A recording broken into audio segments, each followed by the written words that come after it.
Hello everyone and welcome to episode 45 of the Hauler Gamers podcast. This week I'm joined by our wonderful producer Cameron. Hey. And our special guest, Mr. Firehawk himself. Hey. This week we've got a shitload of news. Cameron was just like, man, all those slow news weeks that we've been having, I'm just going to store all them up now and just shoot it all over our faces. I just dumped everything in there, and yeah. So yeah, we're gonna have. It's probably gonna run a little long. But no Charlotte this week. She's off seeing her family. It's boys' night. Females are also welcome, but it's boys' night.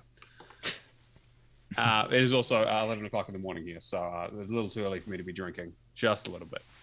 All right. Well, let's get into saying hi. Well, I mean, I suppose we should probably do song of the week, right? You guys got it ready to go? You listened to it? I listened to it. I got no idea. Oh my fucking god! Yeah, I've been humming it constantly since I heard it. Yeah, okay. I've had it stuck in my head ever since Charlotte and I sang it. All right. It's a special duet that we recorded at like midnight last night. So please forgive. We were both on the same microphone, so you can definitely tell. But anyway, let's transition us to a wonderful song of the week. Thank you, Cameron.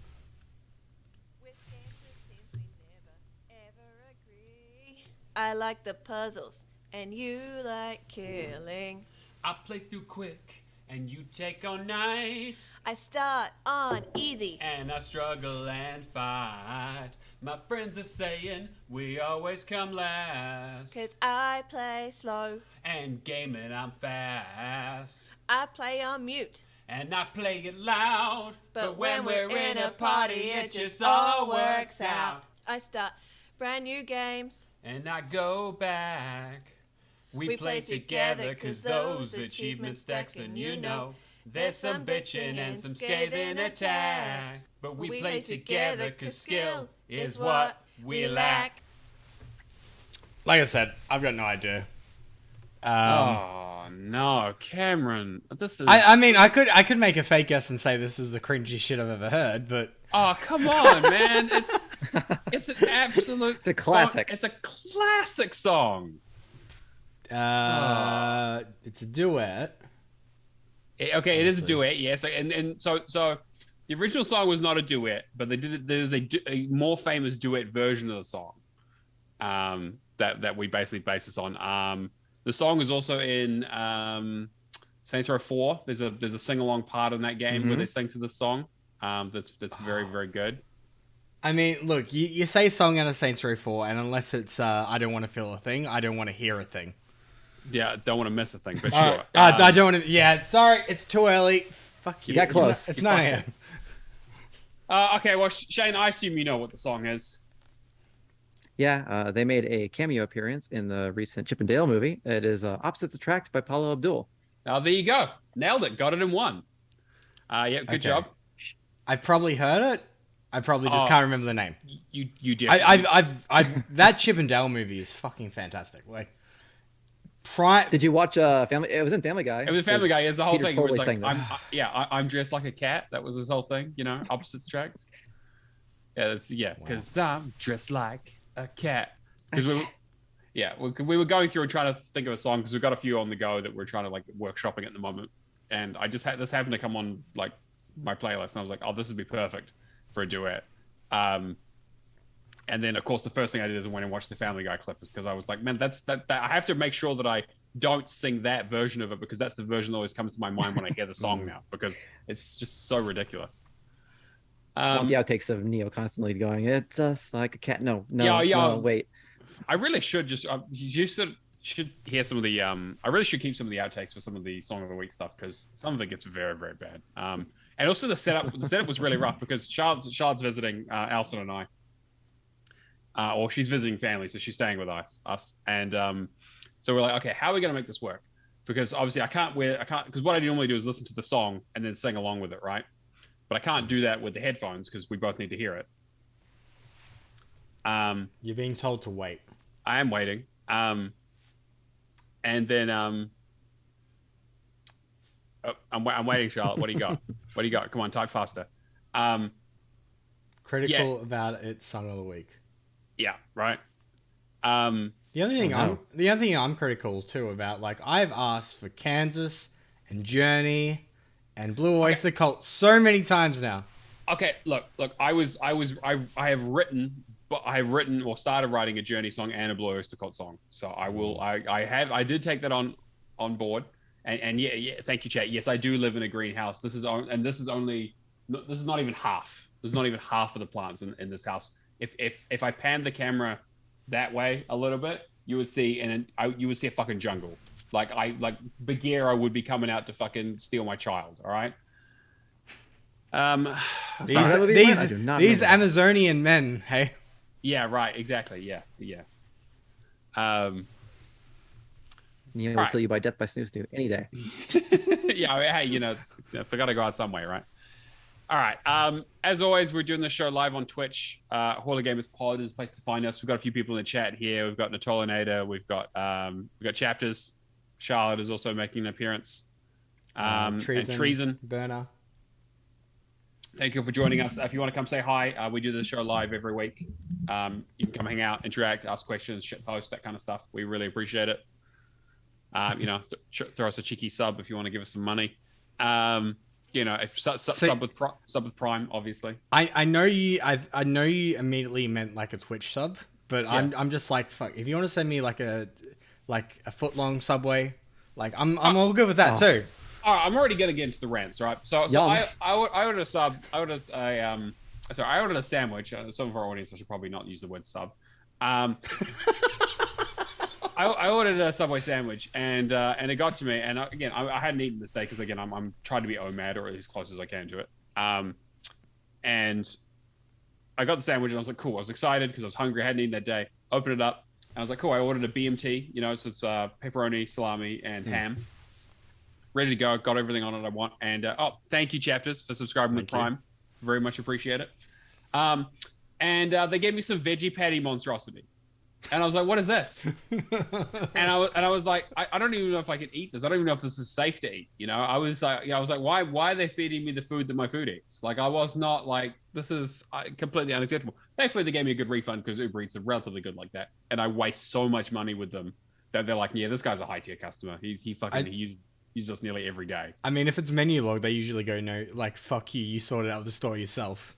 Yeah, exactly. Yeah, you have to get into a fist fight with the store owner to actually get your money back. Yeah. So thankfully Uber Eats, while the most evil corporation on earth, just about, at least they're good to the customer. The amount of articles I've seen this week about like, Uber like edged themselves into like this country back in 2011, 2012, and it's like, yeah, like, is this news to anybody now?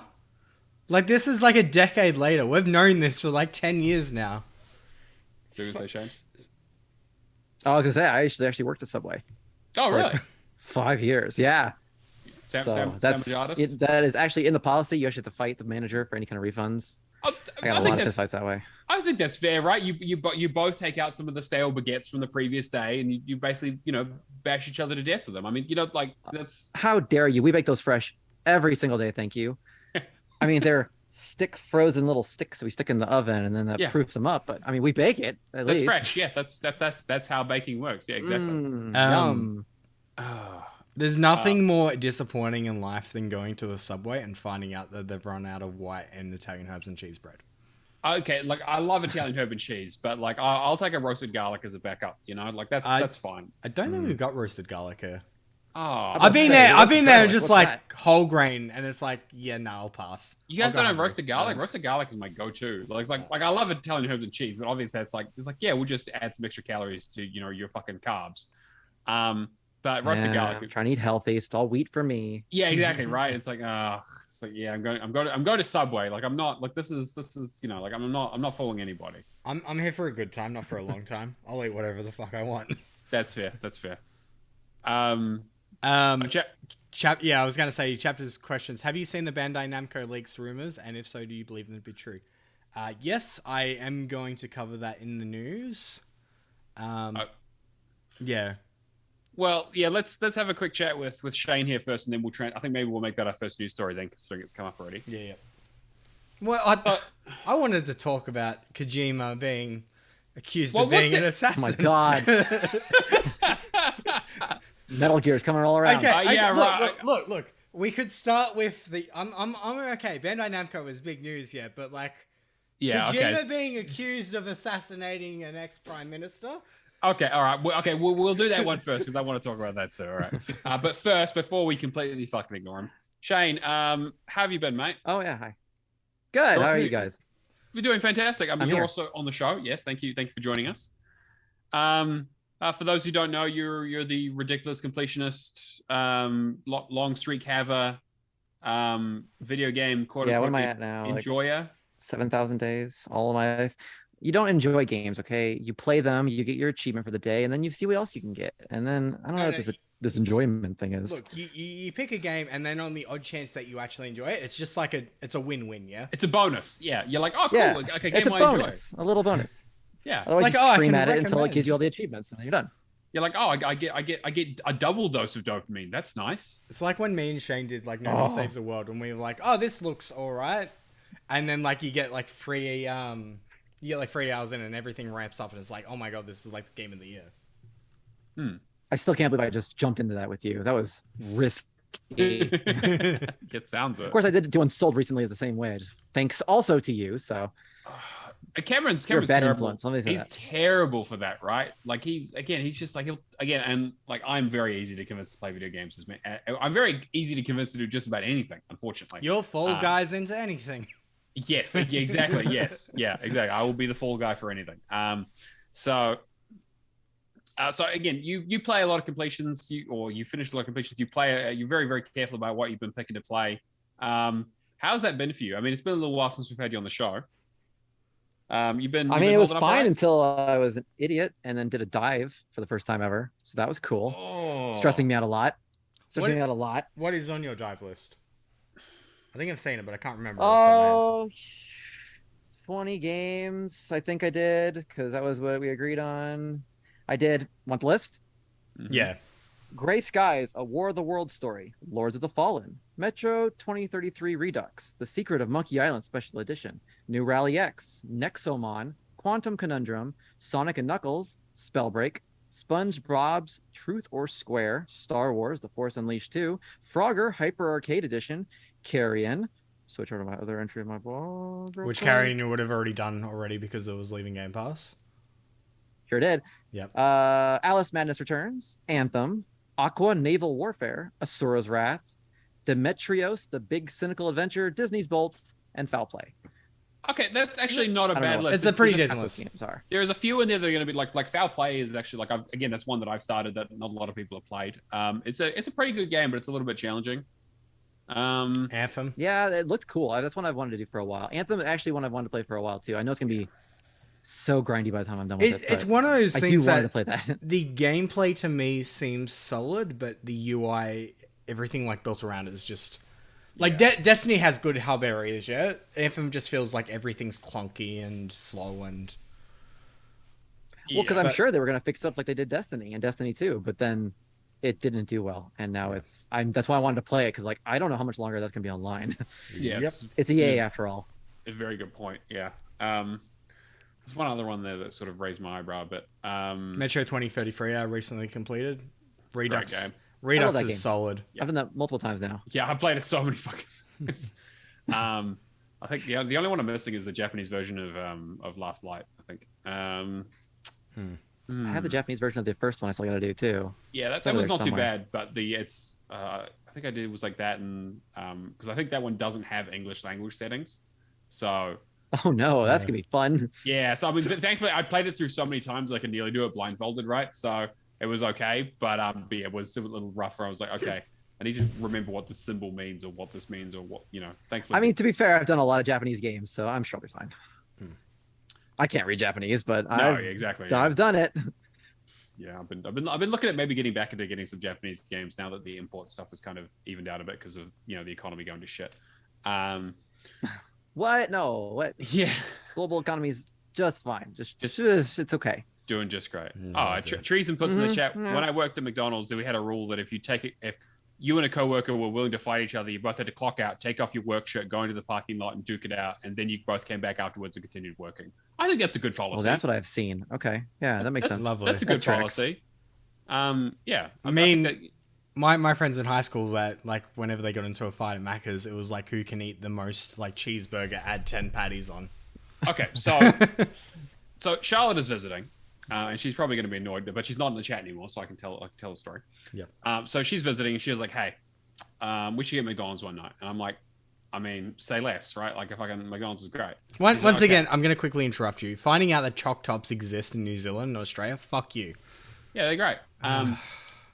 And so she was like, okay, I want to get a cheeseburger. I'm like, cheeseburgers are great. She's like, okay, but I want us to both get the 5 cheeseburgers deal through Uber Eats. And I was like, okay.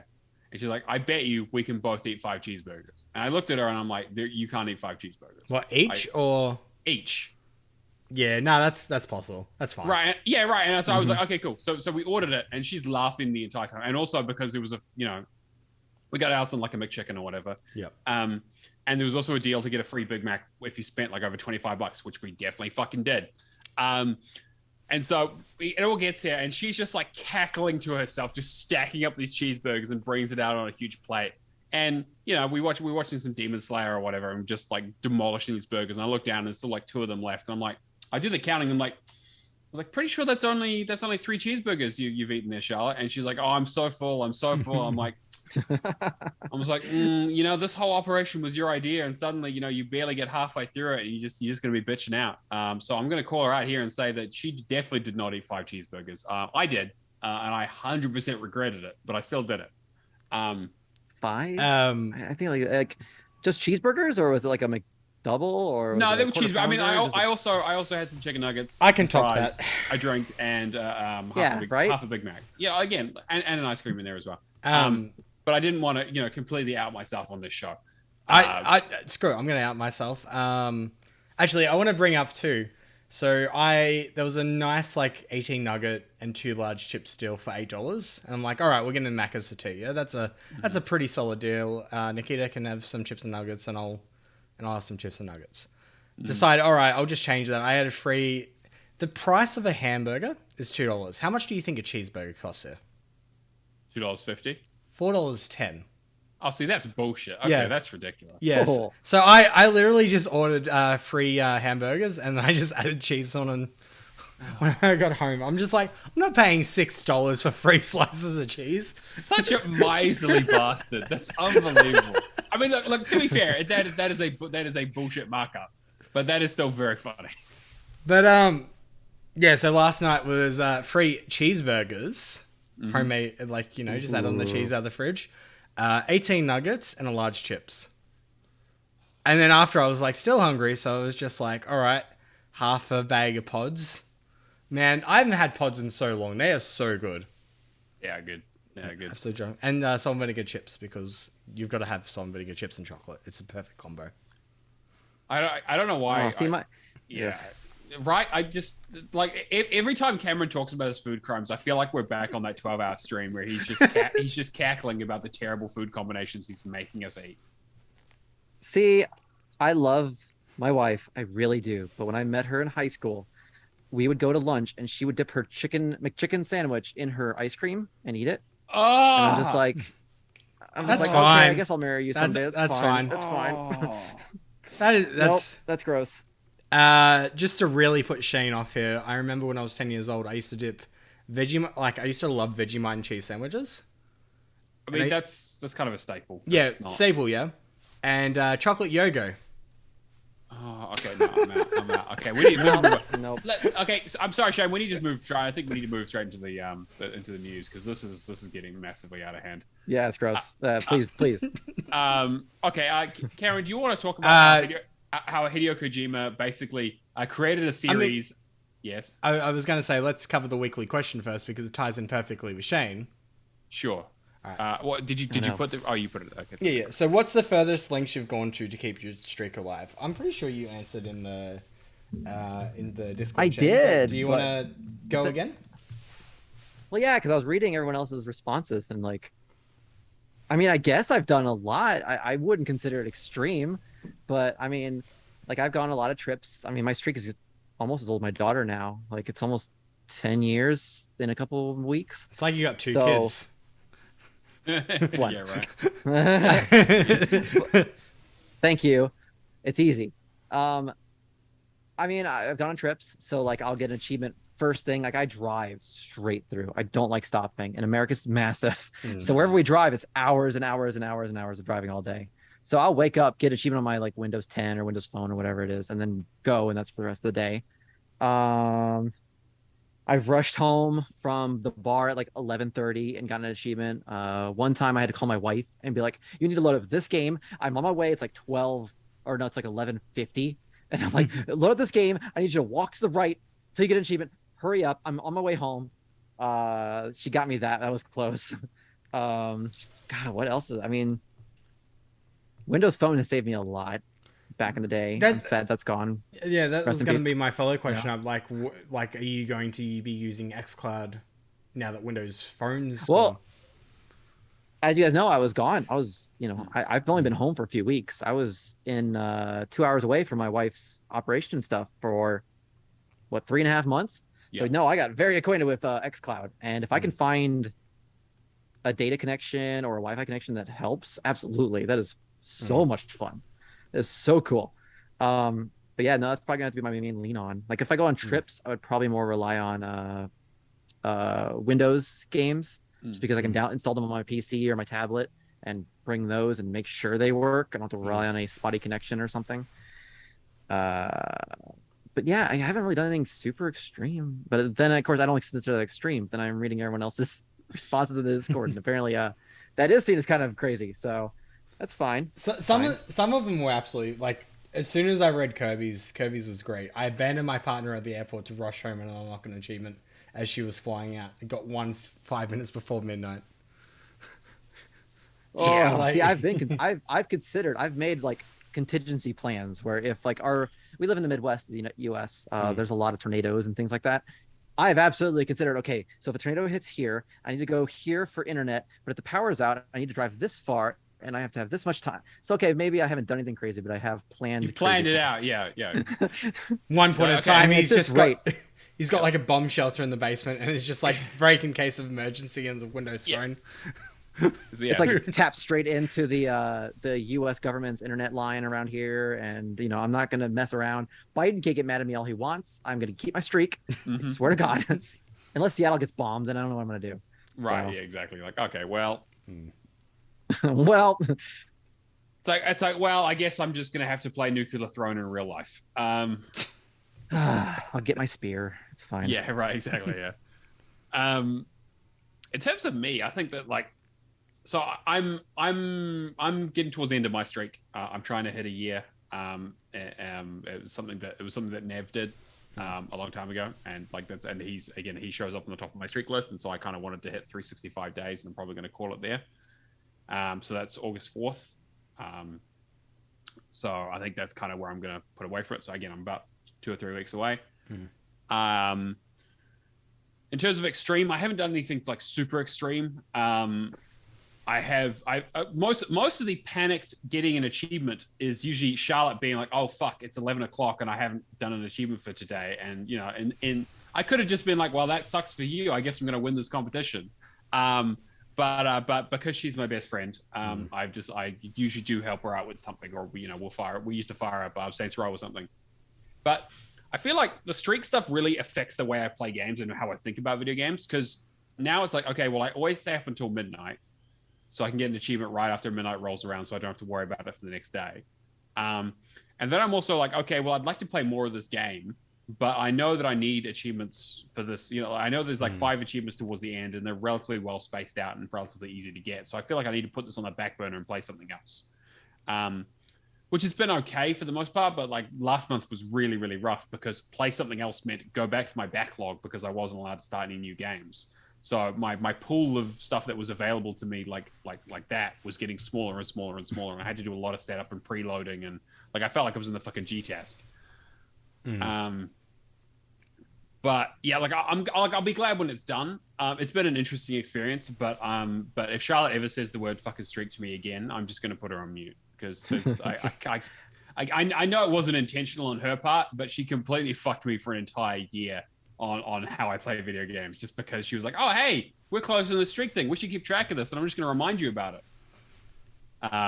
But I mean, to be fair, I finished a lot of games. I played a lot of games. I don't think it's affected me all that much because at the end of the day, I'm like, fuck it, I'll find more games to play. I've still got a huge backlog. It's not like I'm like, oh no, video games. It's like there's always stuff on Game Pass. There's always stuff in the backlog. There's always new things coming out. If I have to go and buy a shit $5 game to keep my streak going, I'll do it. It's not the end of the world. It'll be a personal failing on my part rather than anything else. Yeah. See, the easy achievements, I actually purposely try to clear those off my tag as quick as possible if I can. I don't want that temptation to like stretch things out or have a backup of an old game, like kind of hard mode, you know what I mean? Like I don't like Cameron with the Spellbreak, the Fall in the Pit. I got that like a couple days ago and I already had it cheap for the day. I was like, you know what? I want that off. I don't want it there in case I need it. Like I want to keep playing other games and starting new games if I have to. Well, right now I guess I don't have to, but you know what I mean? Yeah. That's why I've been playing Spellbreak so no, much because it's like it's just addicting in its own sense. Like I actually really enjoy the gameplay. Me too. Yeah, like I'm enjoying it as well. And actually, that jump in a pit thing was one of the achievements I used while I was away. It was like that's a perfect example of like, well, I know I can load this up and get this like straight away and just get this out of the way while I'm away for work. So I didn't have access to my Xbox. So I could just jump it, basically just stream it. I don't know, Cameron. What about you? I mean, for straight to me, I don't really partake. Like what's the best way to say this? Like just due to the fact that I'm co-parenting and all that. Like I don't want anything to interfere with the time I do spend with Stephanie. If it's something like I'll talk about it later, playing my friend Peppa Pig, that's fine because at the same time, me and Persephone will, it's a bonding activity over something that she enjoys. But for the most part, like if I felt like if I fall into the trap of like, no, I need to get an achievement on a day that I'm spending with her, I just feel like shit after kind of thing. So to me, like priorities always, I'm very sporadic with my gaming. If there's a game that I'm just really not jamming with, like I played half an hour of AI of the Summoning of Files this week and I just like, it's not, I don't know if I'm not in the right mindset at the moment for like a narrative adventure. Maybe I'm just addicted to BRs at the moment. Distinct possibility. Which, I mean, like in the last month, I've been playing Naraka, Fall Guys, and Spellbreak, so very strong possibility. Did you see Naraka and Fall Guys is having a crossover? Yes. Oh my god. It's in the news. I saw that and thought of you immediately. I'm like, I'm just like, I quote retweeted and I'm saying like, oh, and what? Blizzard's going to buy out the Spellbreak devs next. Yeah, well, even though it was last week's. Yeah. But yeah, I don't know. Like achievement streaks to me, it feels like one of those things that like if I was younger, I would do it because I don't really have anything else going on. But now that I'm getting back into the stage of, having a job, having all these life responsibilities, I don't want another thing just added to the list where like it's a stressor at the end of the day for me. Because like, I'll hear everybody like, oh, I got to 11:50 and I had to stay after pop an achievement. Like, I don't want to be like, for example, yesterday I had a migraine for like 90% of the day. Yeah. I will go a long period of time without having migraines. And then over like a 4-week period, I'll just get like 4 or 5. And it's to the point of like, it's just torture, like absolute torture. I can't see, I can't look at any light source without feeling like I'm going to vomit my guts up. And then I couldn't imagine holding a streak like that. But I think that's fair. I had the flu and I did it. Yeah, right. to me, that just feels like torture though. Like if you're that sick. I mean, achievement hunting is already torture, but yeah, you're not kidding. Yeah, I think that it's, like we've talked about like kind of like where achievement hunting sits in terms of like why we do it and that sort of stuff, right? And I think that like the streaks are kind of just another logical extension of that in the same way that like I don't do true achievements contests anymore for that same reason because that stresses me out in a way that I don't enjoy, and I feel like it limits what I play. I know that it's helpful for a lot of people to be like, oh, I need some incentive to play, to go back to my backlog or to start new games or to kind of, You know, instead of just looking at a list of 300 games and going, oh, I've got nothing to play, right? And it's like, oh, well, now I've been told kind of, hey, you should play this or you should work on, you know, the challenge stuff that TA is doing. Like, oh, play a shooter, play a driving game, you know, sort of stuff. Where it's like, with me, I don't usually have a problem of picking what to play. I have a problem of picking, like, which one to start with. Thank you. Thank you very much to Tolinator. Has gifted some subs. Very much appreciate it. Oh my God, I always have such trouble picking a game. That's why I love the contest sometimes. Because man, that takes me sometimes 2-3 hours to pick a game. I hate it so much. See, I'm so torn lately because like Valorking with games leaving Game Pass and all that, like feels like it's taking That does help. Like server closures feels like it's taking so much attention away from actually starting like good, decent games. I mean, I don't know. I mean, the thing is that like without that, you wouldn't have played Spellbreak though, right? And I think that like starting good, decent games. I think like I think this kind of is a nice transition into our sort of question we have from Isaac, where he says, "Hey guys, with all the games that are being added to Game Pass all the time, how do you decide which new games to try and which ones to stay away from?" Thanks for taking my question. Thank you for asking, guys. It really depends. Like games like Carrion, yeah. Best way to put it for me is like publisher prestige. In that point, I know that Devolver have they have such a list of games that 9 times out of 10, I'm going to gel with anything that they add to their catalog. Sure. But then you got games like League Blaze, and it's just purely going back to it because I was kind of like, just nobody else is doing this game. I'm going to challenge myself because it feels like everybody else is going to worry about Christ Tales or Carrion leaving rather than this. I want to be the only person that gets it, so I can be like, hey, I managed to do this, even though it was a massive... What's the best way to explain it? It's a 5 to 10 hour game that has a 20 to 25 hour list. Yeah, right. Kind of thing.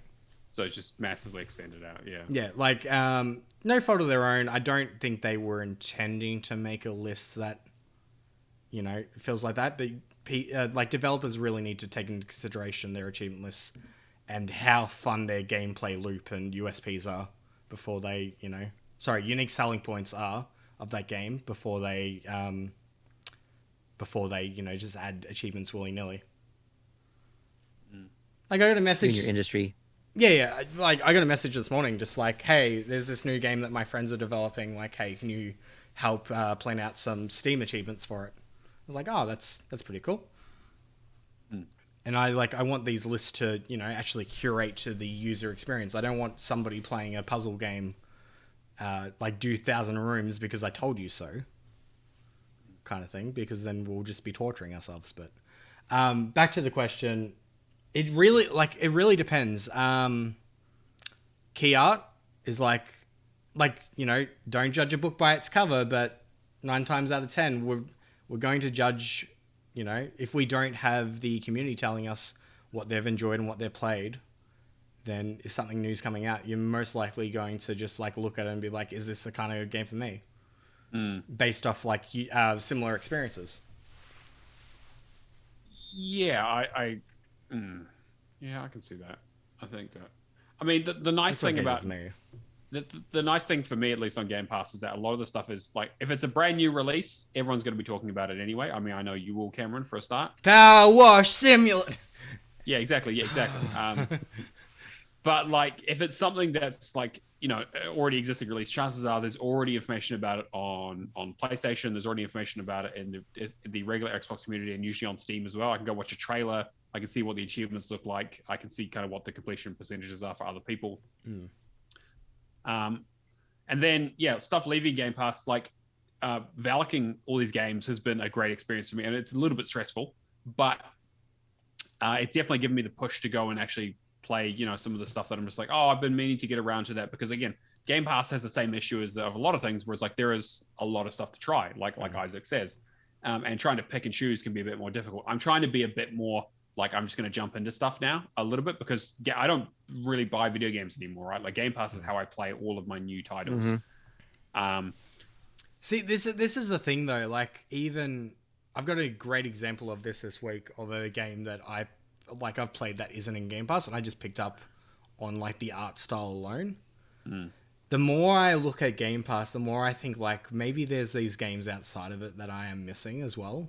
Of course, but the thing is, I think that like we've talked about in the past, that Game Pass is the thing. Oh, thank you. Thank you. Wow, thank you very much, Intolinator. Jesus. Someone got Just, today. everybody's just throwing their money to us today. All I We had to do appreciate it. all I had to do was bitch about it once.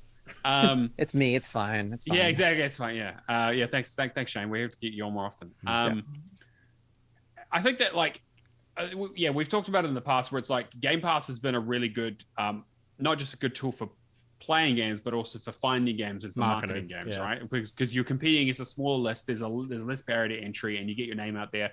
And there's a list of Game Pass puts it on their Twitter account saying, "Oh, hey, here are the this month's releases," and everyone's like, "Oh, what's that? What's this? Oh, that looks interesting." Xbox Y is like automatically set up to like it's every second Tuesday night, like with the games leaving. Like we've got a new list, and then there's the developer commentary like trickling through of like, "Hey, our game is coming to Game Pass day one."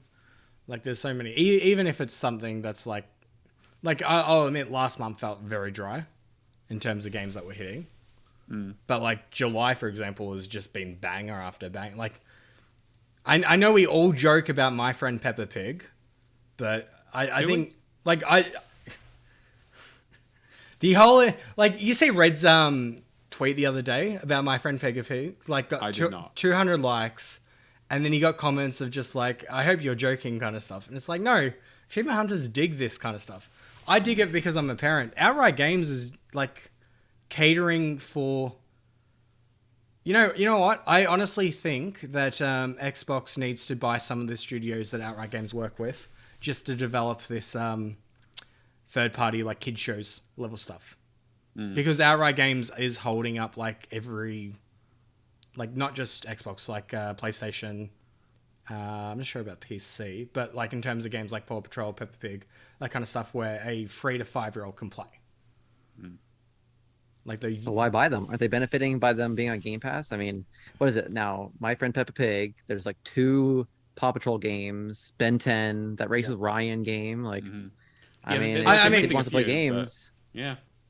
I mean, like I don't have to buy them, but like as long as we keep on getting that level of game, like I'm ecstatic that those 2 games got added to Game Pass. I mean, I got a code for Peppa Pig like the week before, and I just said, "All right, just screw my timing, whatever." But I mean, I guess at the same time, I can say like when it leaves in a year's time or whatever, Persephone can still play My Friend Peppa Pig, and I'm still happy. More so to the point though, just covers that demographic so well when we don't have games like Banjo-Kazooie and that hitting. Like, just give me Banjo-Kazooie. Someday. Yeah, we can dream, right? Yeah. I think that. Yeah, but I think to the point, I think you're right that we missed a lot of these games that aren't in Game Pass, but I think we were already missing them, right? Because it was already like there was too much shit on the Xbox store, too much to comb through. And unless there was some reason, like a good sale or some sort of, whether it was games with gold or like, but the classic thing was we were talking before the show about We Were Here, right? And how like that, I'm sure that did really well for them in terms of getting that for free with games with gold, the first one. Because I went and bought the second and third one as soon as they come out, and I'll buy the fourth one as well because like I love that series and like they're affordable, interesting, really good co-op experiences that I just always wanted to get my hands on, and given the taste for free is definitely the way to go. Definitely agree. Like I think that's the case with so many games of gold games too. Like their Project High Rise, I had no idea that it launched on console outside of like just Steam, and I'm just like, this looks really cool. Like I'll grab all the games of gold stuff regardless. Whether sometimes I won't go back to them because they got a broken one, like Styx. What is it? Styx. Yeah, the second one has that unattainable. Yeah. But then you'll have games like what is it, Kingsbird? Like 2 to 3 hours, like relatively short experiences like that, where it's like, all right, cool. These are great games to be using as achievement hunters that are coming with games of gold, but. What about you, Shane? I mean, like obviously you play a shitload of stuff, but you're also very, very picky, or usually very, very picky in terms of what you play. I mean, like if you're looking at Game Pass, obviously that must factor into the what your streak is and what you're going to be playing. How do you think? Yeah, and it's funny. Last time I was on, if you had asked me, obviously back then I was playing mostly 360 games or older. I mean, God, I've played Xbox One more this year than I have any pretty much since I bought the dang thing. So before I would be like, oh, I'm not gonna play Game Pass games. I pay for it for some reason, but I'm not really sure why. Now, for the last couple of months, I mostly was focusing on games that to Valak. So I did any of those games that left. I tried to do at least one from every batch, and I just did Carrion. So that's my it's the 15th. Frick. So new list tomorrow. So it was the one I was gonna do this month. New list Tuesday, I think. Anyway, 19th, so I'll figure something out from there. But for instance, I always do try not to do the easy games like Peppa Pig, Race with Ryan, Paw Patrols. I keep those for my streak if I need them because they are also cloud based, which is fantastic. So if I did need them, I have them anywhere I am. So those are staying. While I was gone, I did try to do games that I couldn't Valak. Like I did The Good Life, which is 100-hour game, and there ain't no way I'd be able to Valak that. So how did you find that? Because I really did not gel. The Good Life? Oh, Yeah. wait. You mean how did I enjoy it? How did you enjoy that? That is the kind of game I loved on GameCube, like to a T. It felt like a GameCube game for better or worse. I loved it. I absolutely loved it. If it wasn't for that final 20-hour grind, it would have been easily one of my favorite games this year. But oof, that was a bummer.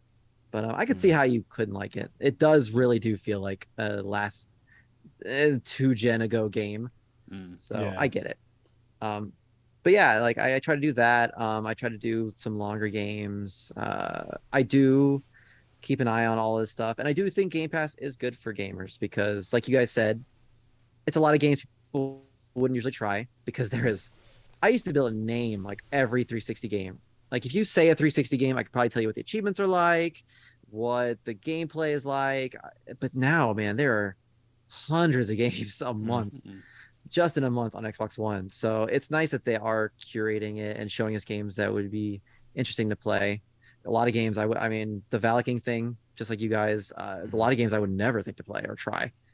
But yeah, I really do think it helps. And then you guys are saying you can just pick a game and play it because it's part of your subscription. But now you can cloud base it. So you don't have to even install it. You can just load it up, try it out, load it up, try it out. So it does help a lot. But as for achievement hunting, I'm hoping to go back to my backlog at some point. I'll go back to my 360. That thing is gathering dust, sadly. But yeah, it's backlog. All the shutdowns that are happening. Yeah, it's like yeah, I know. It stresses me out. I have a lot of online games I still need to play. Maybe like SSX and stuff. SSX, Front Mission, Call of Duty, Modern Warfare 3. A bunch. I was going to quickly cover too. So Charlotte asked, are there any indie games that you think would be perfect for Game Pass that you'd like to see? I've got a whole bunch of, there's a whole bunch of indies that release all the time that are like Evertried I'll talk about this week where, in one night I took the highest spot on TA for it. A lot of people have slept on it. It's only got 45 starters and I think it's amazing.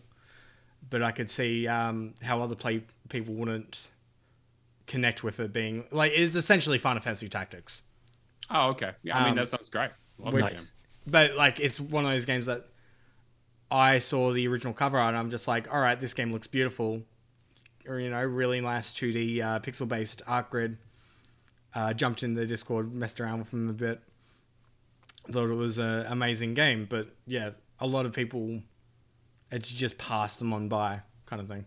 Yeah. I can't think there's just too many games. First one that comes to mind, Little Misfortune. Other than that. Sure. Just add the indie games that are short 0 to 5 hour experiences that could be done 1 to 2 nights. I think those games are perfect for Game Pass.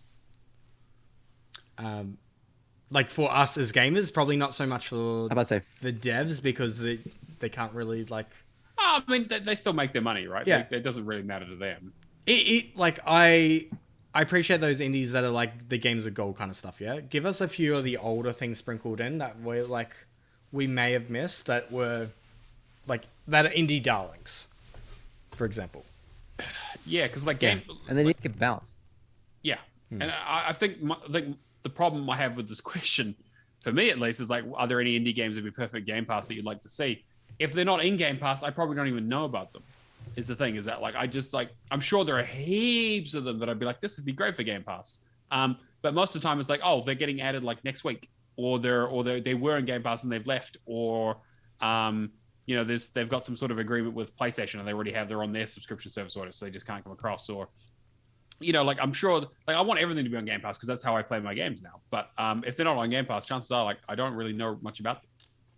Unfortunately. I'm just having a look at my most recent purchase ones.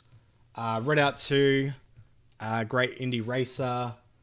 I mean, House Builder we probably already know because of like House Flipper kind of thing. Urban Flow, which is a really nice traffic management sim that was like 95% off. I got it for like $1 on the Switch.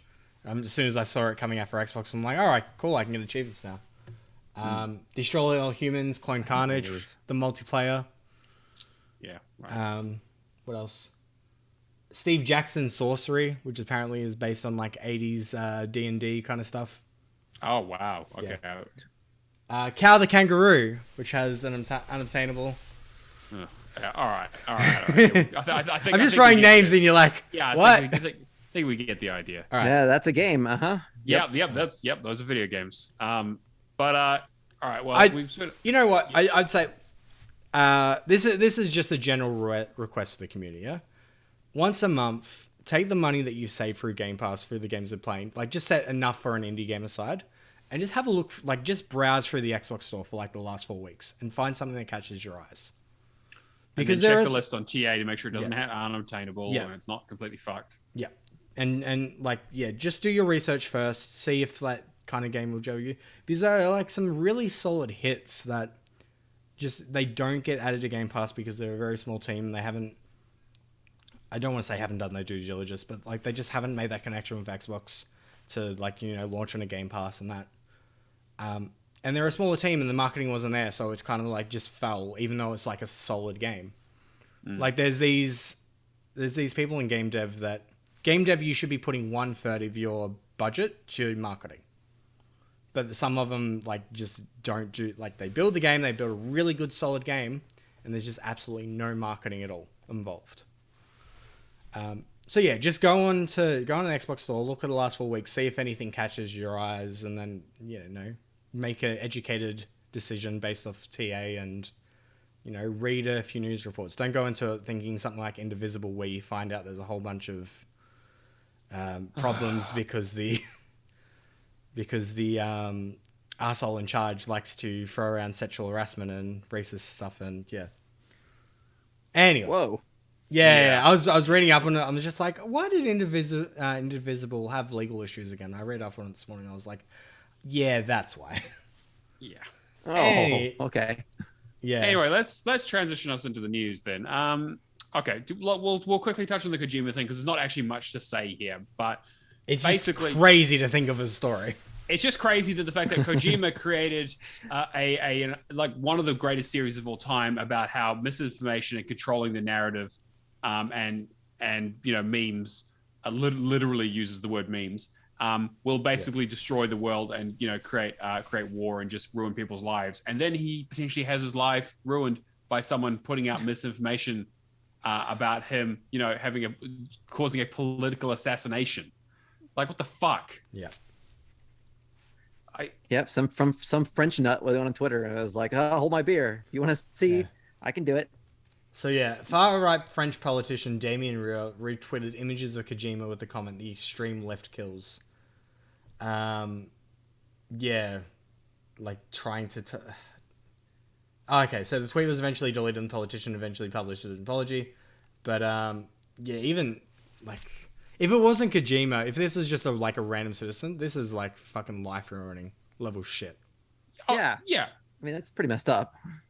Yeah, especially for, ignorant people who tend to follow those kinds of people on Twitter. They're like, oh, this is clearly the person. And, it wasn't even, there is so much wrong with this, and I don't have the time or the mental capacity right now to unpack the ridiculousness of did you see the video? Twitter.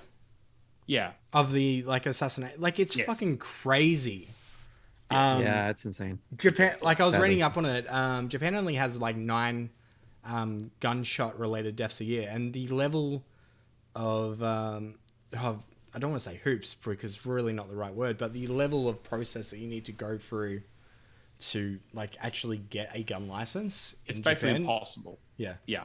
they make it as difficult as. Yeah. Yeah. And obviously that works out relatively well for them, but they also have a 90% conviction rate in their courts on the other side of things. But Yeah. I think that like it was. This is not technically video game use, so I don't want to dwell on it. Yeah. But it is. Yeah. Again, he used an improvised weapon using a battery to he basically built himself an improvised shotgun using black powder and a bunch of other stuff. Just fucking insane. He played way too much Far Cry. Yeah, right. He was like, I fucking, I skinned so many rabbits for this shit. But yeah, and he was like a right wing nut job anyway, right? So like, whatever. Anyway, I don't want to get into it. I don't want to get too political. Yeah. Okay. So I just thought it was interesting. Yeah, it's just fucking insane that it happened at all to Hideo Kojima of all fucking people. Yeah. The guy who basically invented video game conspiracies about AI and misinformation taking over the world gets hit by this shit. Anyhow, do you want to transition us to the Bandai Namco stuff? Yeah, let's talk about that. So there was recently a leak. I kind of caught a little bit of this, but like there was a lot. Like this is a lot to come through. There's like I don't know. There was apparently some sort of ransomware attack that basically got a shitload of stuff leaked, right? Yeah. So I got sent another article the other day. I'm just trying to find it. Basically, the VGC article was Elden Ring publisher Bandai Namco reportedly targeted in a ransomware attack.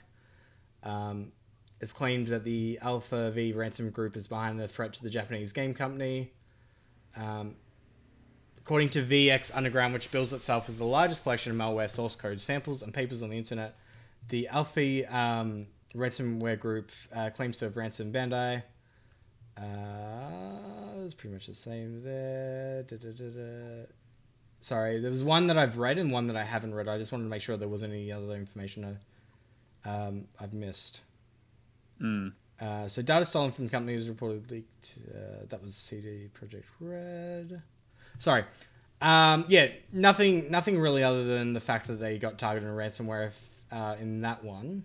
However, the stuff that I did see was a leaked screenshot of an internal meeting slide, which was the full list of unannounced games through from Q1 2023 to Q4 2020, through to Q4 same year.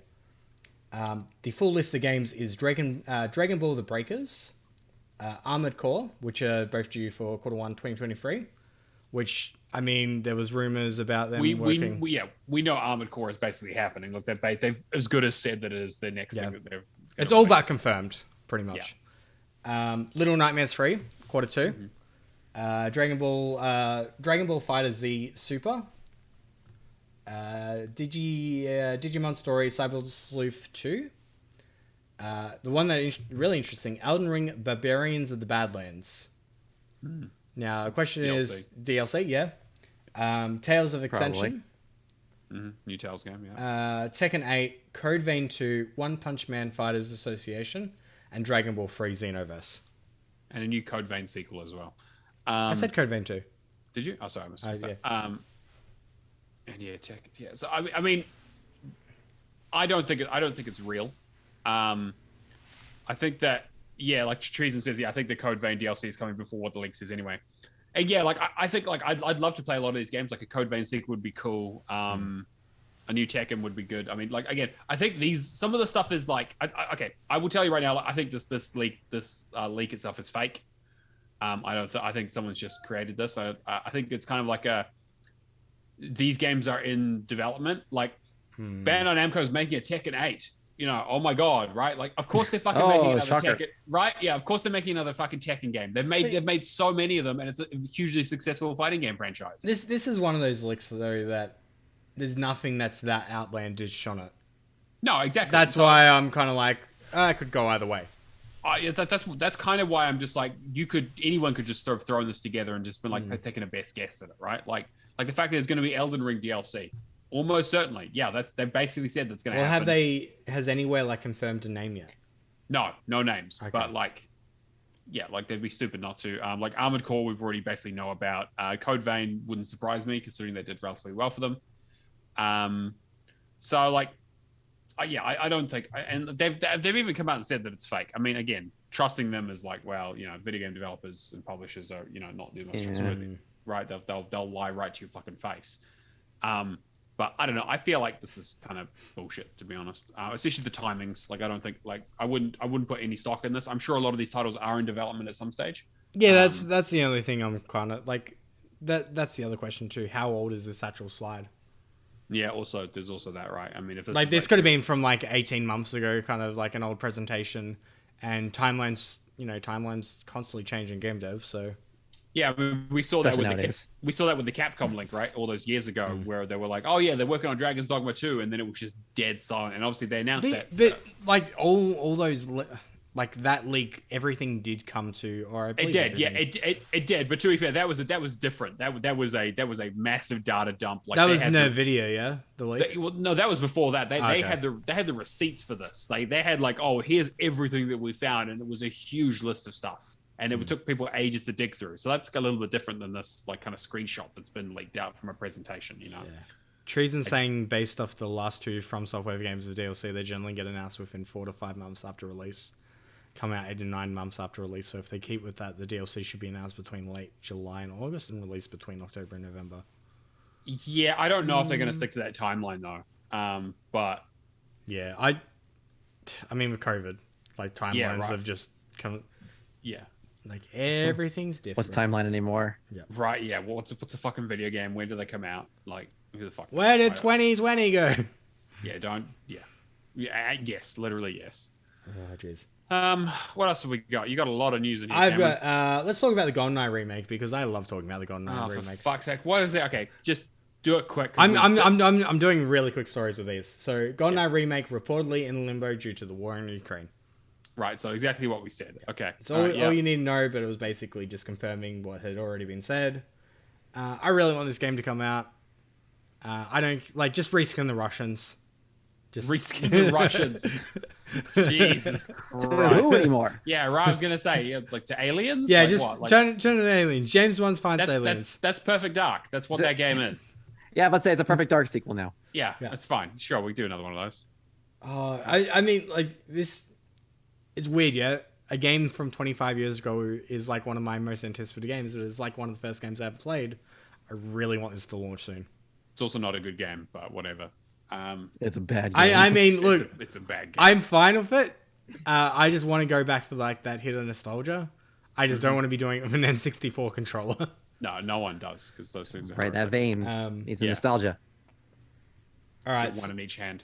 So yeah, really quick one on that. Red Dead Redemption 2, Xbox Series XS upgrade cancelled. I believe we talked about the GTA 4 and Red Dead 1 remasters last week. No surprise there. They're basically just putting all their resources into GTA 6. Very much believe it will break the internet. It will be broken on launch. People will still buy it anyway and say that Rockstar is the best thing that ever existed. Mm-hmm. And there'll be a bunch of people who die of exhaustion making it. Yeah. But at the same time, like I know if there's anything that would make my brothers or my dad buy a video game, it's just the fact that they can get GTA 6 and ride around and rob and stuff like that. Open sandbox is crazy. Yeah. What else we got? Do you want to talk about Fall Guys? The events at the moment? Well, let's talk about it when we get to it because I'll talk about games because I've been playing it. Yeah. Yeah, I've put in a lot of stuff in there. Cuphead DLC served up to 1 million players in the first 2 weeks. Mm-hmm. Good for them. I think it's like one of the. I can't remember the last time a DLC has been received so well. I mean, Cuphead was received amazingly well when it finally came out anyway, right? Like, I think that like it's a fantastic fucking game. It's still way too fucking hard, and they need to put. It has the perception. On easy mode. No, okay. It is a difficult game. It is a very challenging game. All right, I'm relying on. I believe Treason has completed it. I know Chapters has played it. Anybody in the Cuphead, anybody who's played Cuphead in the chat, feel free to tell him he's wrong. It's a hard game. I've finished the game on normal. Like I've run through. I've beaten all the bosses. I got like A ranks on all of them. Like you know, it's Once upon a time, I would have believed you. It's true. I believe that Cuphead is a memorization game. Well, It is not a hard game. It is purely just throwing yourself at the wall. And I know how well you you respond to those kind of games. That's video games, Cameron. That's you are literally fighting. You are literally going up against a bunch of ones and zeros that are programmed to fuck with you until you figure out how to defeat their pattern. That's how video games work, Cameron. So if you draw it all the way back, that's literally every single video game ever made. That where you play against AI. Games aren't hard; they just require more skill. That's what difficulty is. Difficulty is a challenge versus your skill level. So if Cameron is like, get good, noob. Cameron's like, games aren't hard, just get good at them. Yes. If I have to get good at them, that means they're hard. That's how difficulty works. It's like speaking learning a language is easy. You just have to keep learning it. It's real easy. Riding a bike's real fucking easy. You just have to fall over a shitload of times. You just ride it. You just get on it, and it's fine. Like right, you don't have to practice. If you do have to practice, that obviously then it's easy. Literally, everyone's could ever ride a bike, right? Like that's the easiest thing in the world. And this is in practice how you get Matt tilted. This is just how it's unbelievable. Heart surgery, easy. You just poke around until it works. Exactly. It's not that bad. It's just practice until you get better. That's literally. But Skillhead, but Cuphead is still not hard. I mean, like it's not the hardest game I've ever played, right? Like I've definitely not finished a shitload of other games because they're way too difficult.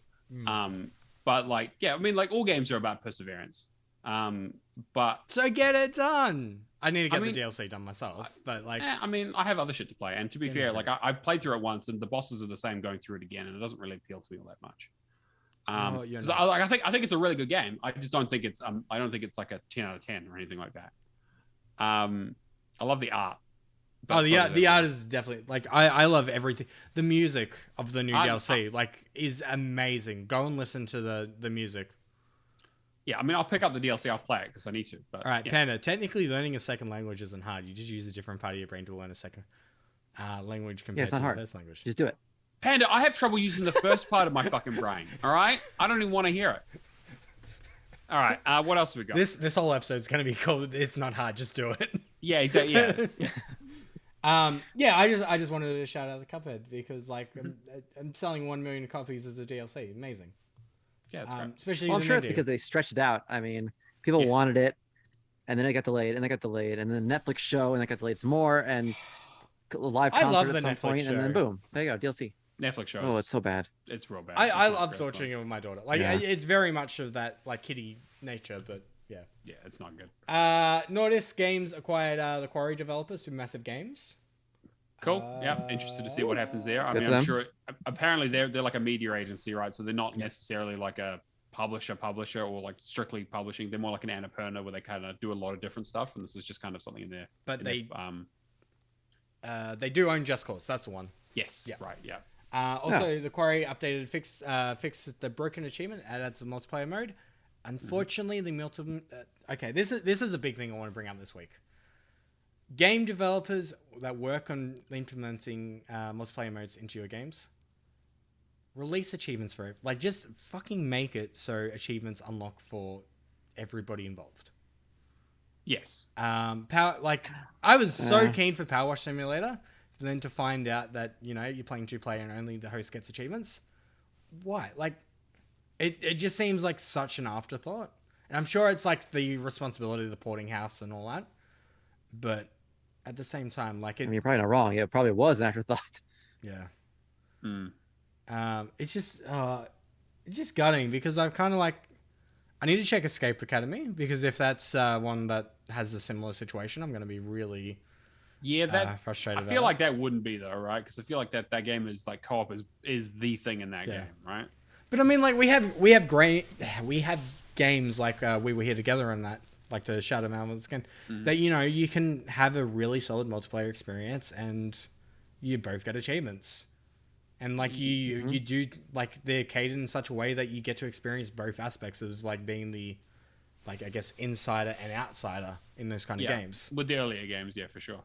I'm not sure about the latest one, but I don't see the quarry would be amazing. I've asked the developers of Dusk Falls, like at least 2 or 3 times now. Like, I want to enjoy this experience with friends. I want to play like co-op. Will it unlock for everybody? I just falls in deaf ears. I almost certainly will not. Yeah. I definitely don't think it will. Which is a bit of a Really? Yeah, that's With like I 8 feel like more player- often it does. Most of the time it does, but I feel like the kind of game that Dusk Falls gives with like the 8-player narrative kind of game, I don't know, where it's like it's the way the multiplayer works, it just seems kind of like I don't think they would have thought about it. Have they gone into like if it's a server, you guys get into a room and then start the game, No. or is it more like a Jackbox? The where only thing, one person hosts it and then everyone logs in. The only thing I've seen is an Xbox Y article essentially explaining what the broadcast mode does and then the co-op mode. And No, it's essentially like a broadcast mode. Okay, that's not good. So there's a broadcast mode if you're a streamer, and then there's a co-op mode. Which the one thing they're adding to it, which I think is very interesting, is, you know, you do your 8-player multiplayer, but then you can give people like overrides.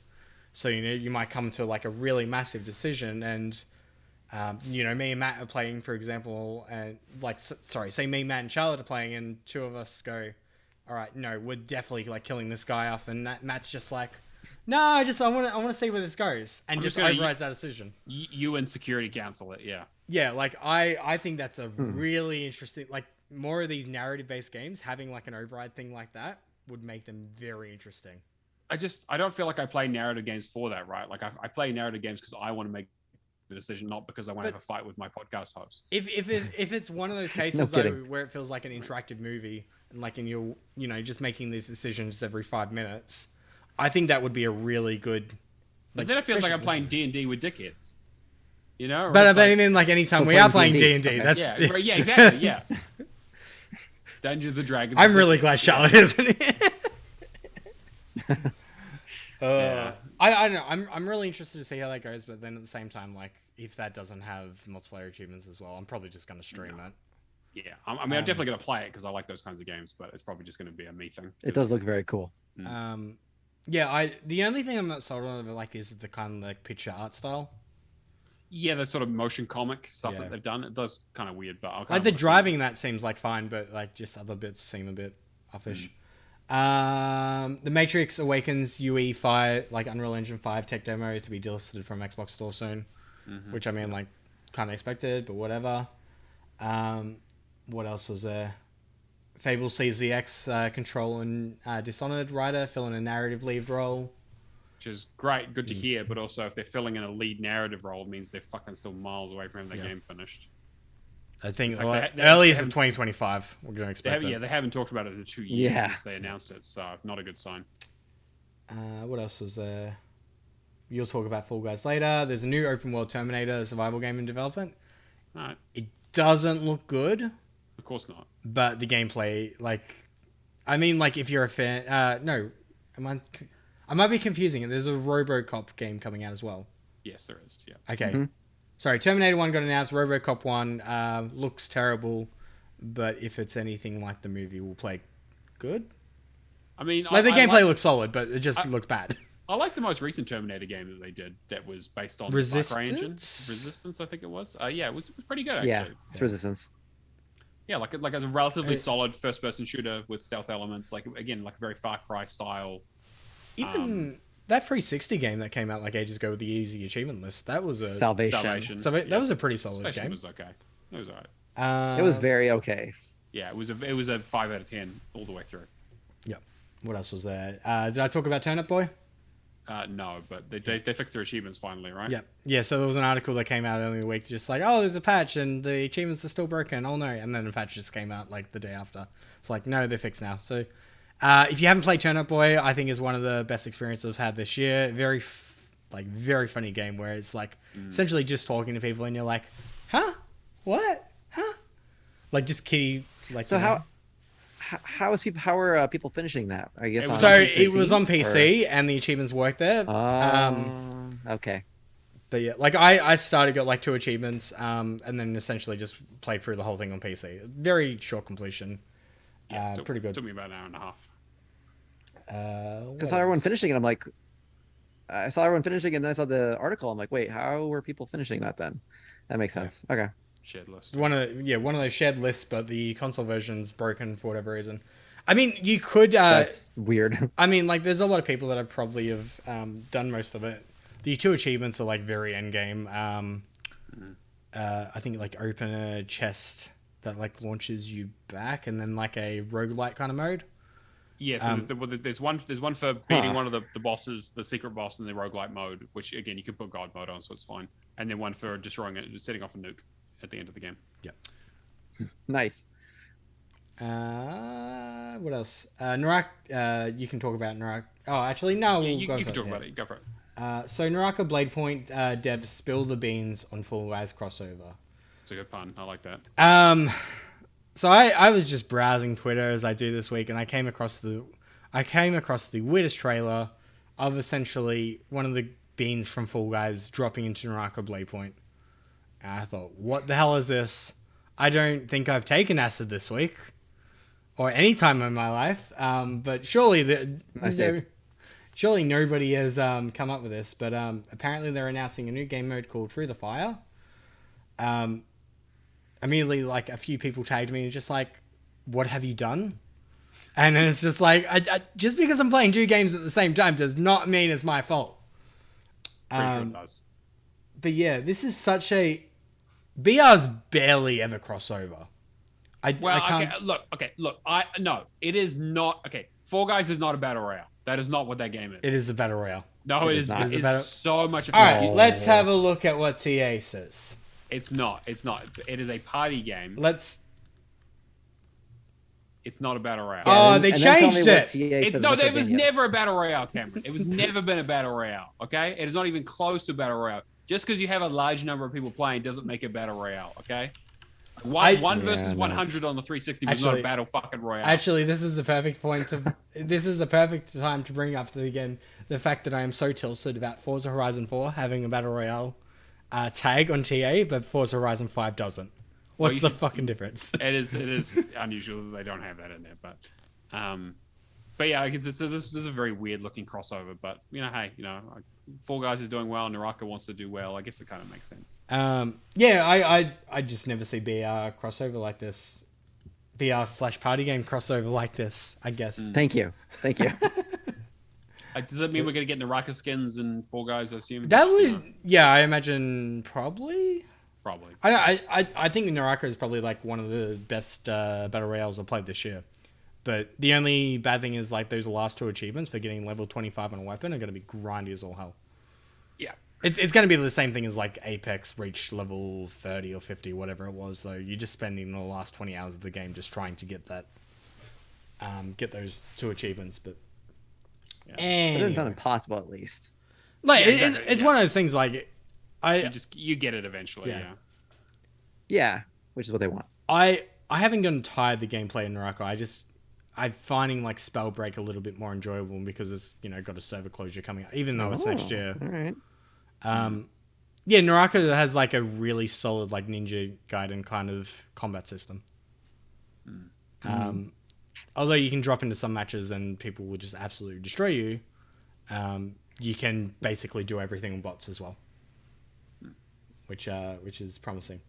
All right, we should probably move on then. I was gonna the very last thing I was gonna basically just drop into like a 2-sentence thing is Aussie institutions are coming together to preserve Untitled Goose Game for future generations to enjoy.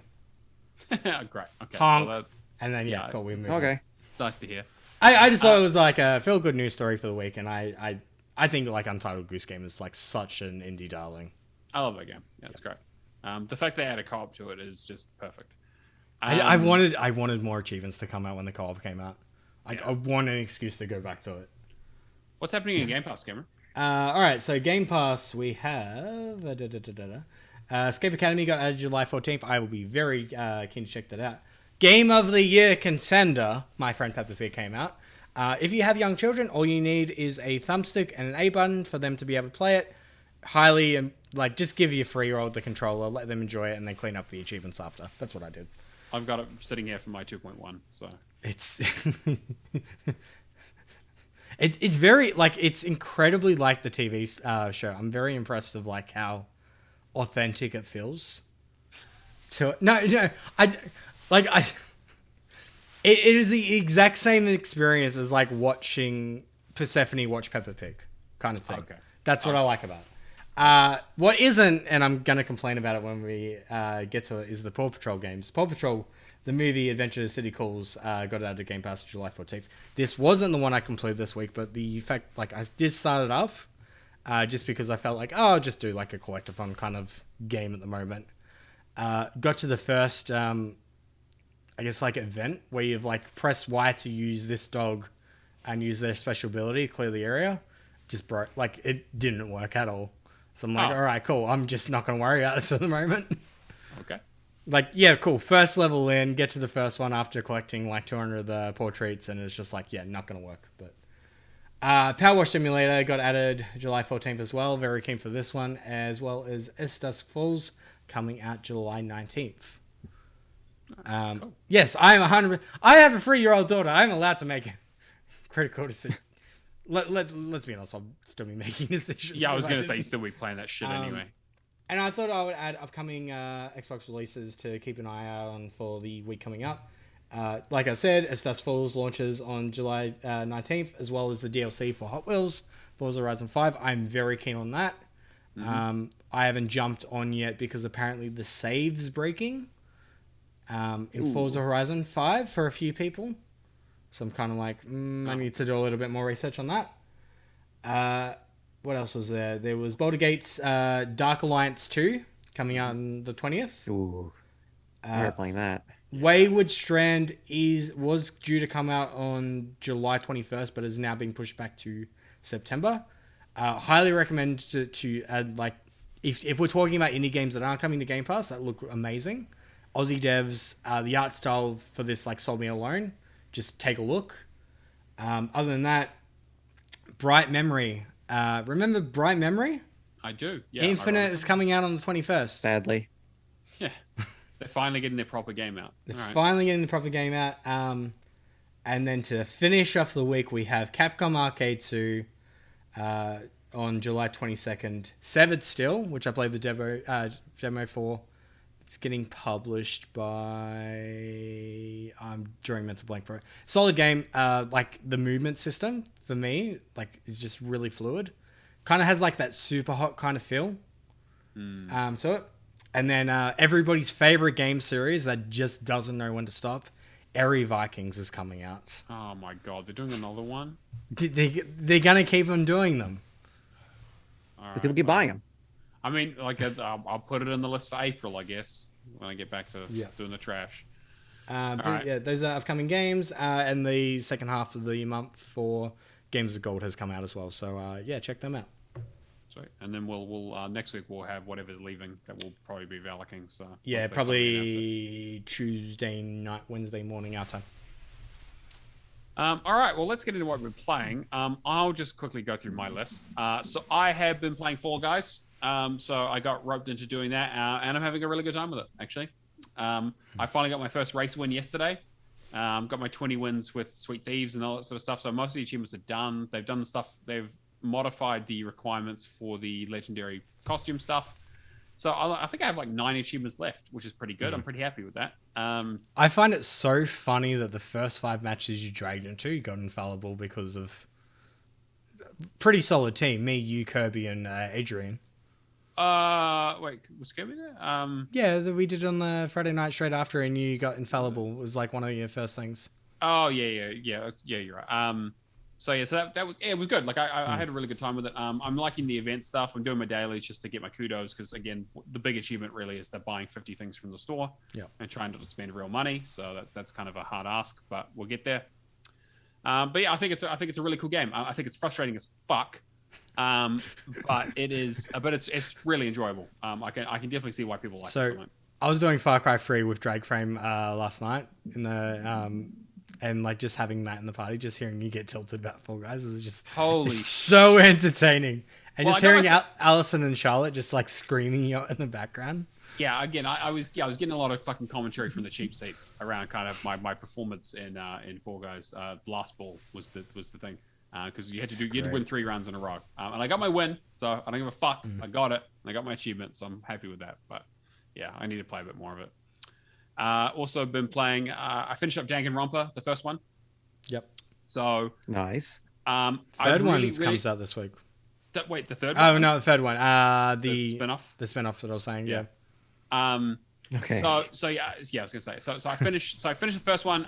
Like I said the other week, I really enjoyed the story. Like I liked the story playthrough, but doing the school mode grind at the end fucking sucks. Having to play through the school mode management sim style like 4 times to get all the achievements for it is just a complete waste of time. And it's just not fun at all. So that like really just put a damper on the rest of it, and it also drags the game out to being like a 35-hour completion. For me. Now that you've had all this fun with like Danganronpa, AI, all these great Japanese titles coming to Game Pass, Yakuza when? I mean, maybe I'll think about it, but like again, like that's a very different thing. Yeah, I prefer the narrative stuff because I started Danganronpa Volume 2 last night. I got the first achievement in it, Nice. So I'm going to be working on that. Different kind of game. I'm very interested to see where it goes, but I know that people say it's kind of the weakest of the trilogy. But I figure I'm doing the Spike Chunsoft games. I might as well just do all of them. I've already done AI. I've already done Zero Escape. So if they put the Zero Time Dilemma in there, I'll play that. And if they put the second AI game out there, I'll play that as well. But yeah, I love those kinds of games. I love that narrative stuff. I know that Valak was playing AI, and he finished it, and he said it was basically potentially the best game he's played this year.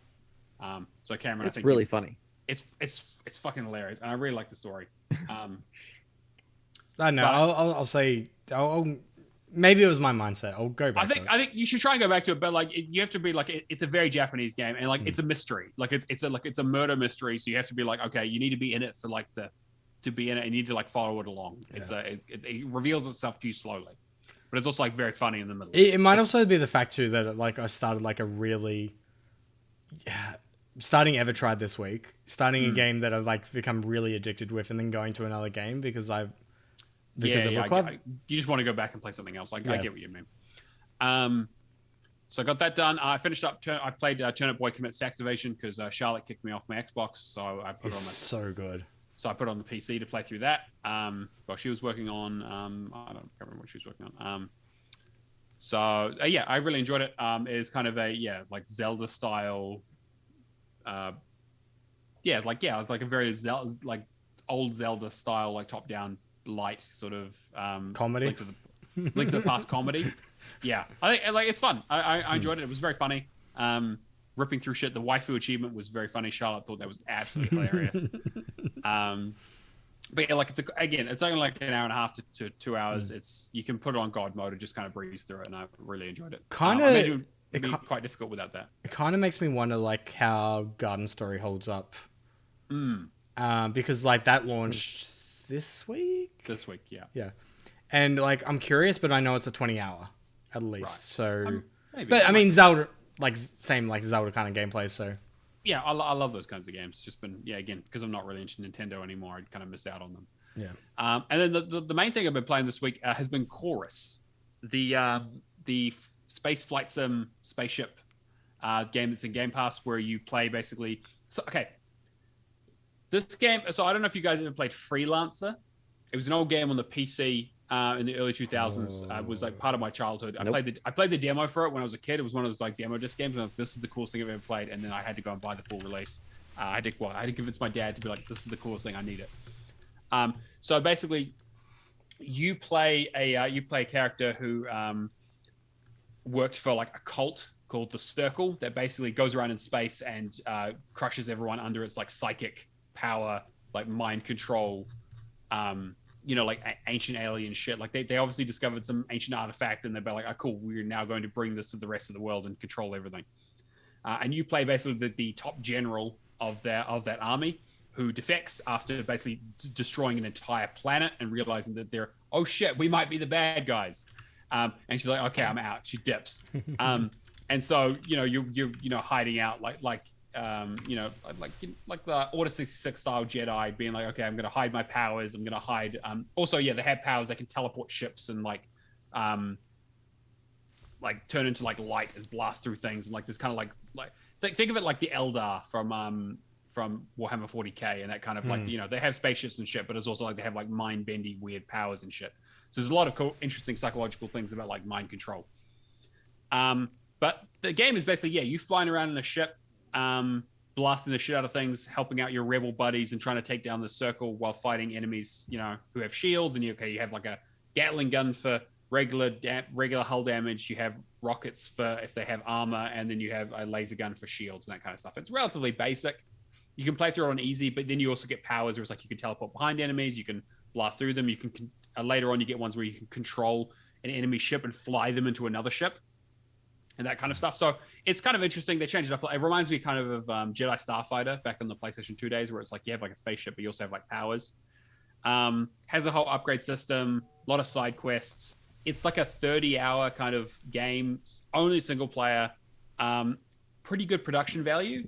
Like I was like I couldn't believe this game existed. Like I heard about it and I was like, okay, where's the tacked on shitty multiplayer? Where's the 500-hour elite style open world grind? And they're like, no, none of that. Like there's like open world areas, but it's like you just travel from one to the other through like jump gates, and you just explore them and do side quests and then move on to the next one. Like when it launched, it was like a AA game with the price tag of a AAA, and that's why a lot of people. Yeah. Like I've seen quite a few streamers get codes for it and all that, and kind of just pass the radar because just based on price point, I believe. Yeah, and I think that's like it coming to Game Pass is like top tier. I'm like, perfect. This is a really, really good get for them. And like I was excited for the game too. Yeah, right. And like, and having the ability to like, you get like a drift ability where it's like you fucking Tokyo Drifter, where it's like, because if you're in a dogfight, right, you need to like turn your whole fucking vehicle and do like a sharp turn and go around and get behind someone. So in this case, it's like, no, I've got a teleport button where I can just teleport behind an enemy and blast the shit out of them. Or I can hold down the left bumper and Tokyo drift around in space, which makes no fucking sense, and just turn myself 180 degrees to shoot someone who's behind me. And there's all kinds of like masteries and challenges for doing that kind of stuff. It's like, kill enemies while boosting, kill enemies while drifting, teleport and kill 3 enemies within 20 seconds. So like teleport behind, and just wipe out an entire squadron. And I'm playing through on easy, so I'm just having a great time with it. I'm very early on. It's kind of slowly working my way through it. The achievements are relatively straightforward. Like you do need to do like all the masteries. But you could do the classic thing of do some of the masteries and then reload your checkpoint, and it keeps you progress on the masteries. So you can kind of grind out that stuff. Gotta love when they do that. Yeah. But yeah, I definitely recommend it. There isn't like a new game plus or anything like that. I think it's kind of the only thing that's probably missing from it. But definitely recommend it. But that's it this week. Like I haven't been playing a huge amount. It's Forza 5, Horizon 5. I'm just kind of finishing up now that they put out this new DLC title update achievements. So bit of work there. But again, it's just driving, mate. There's not much to say. I'm interested to see what happens with the Hot Wheels stuff. But yeah, it remains to be seen. I've seen some people are getting the achievements already. They obviously have review codes. But I know, Cameron, you'll probably jump on it. So I want to hear what you have. I have so many meetings next week, and I'm just like, fuck's sake. The timing. But I mean, at the same time, it's exciting, so. But yeah, that puts me at 2,975 for this week. Nice. Shane, what about you, mate? I haven't been playing a lot. I've mostly been focusing on Spellbreak. I have played a couple of matches with Cameron as well. That game's awesome.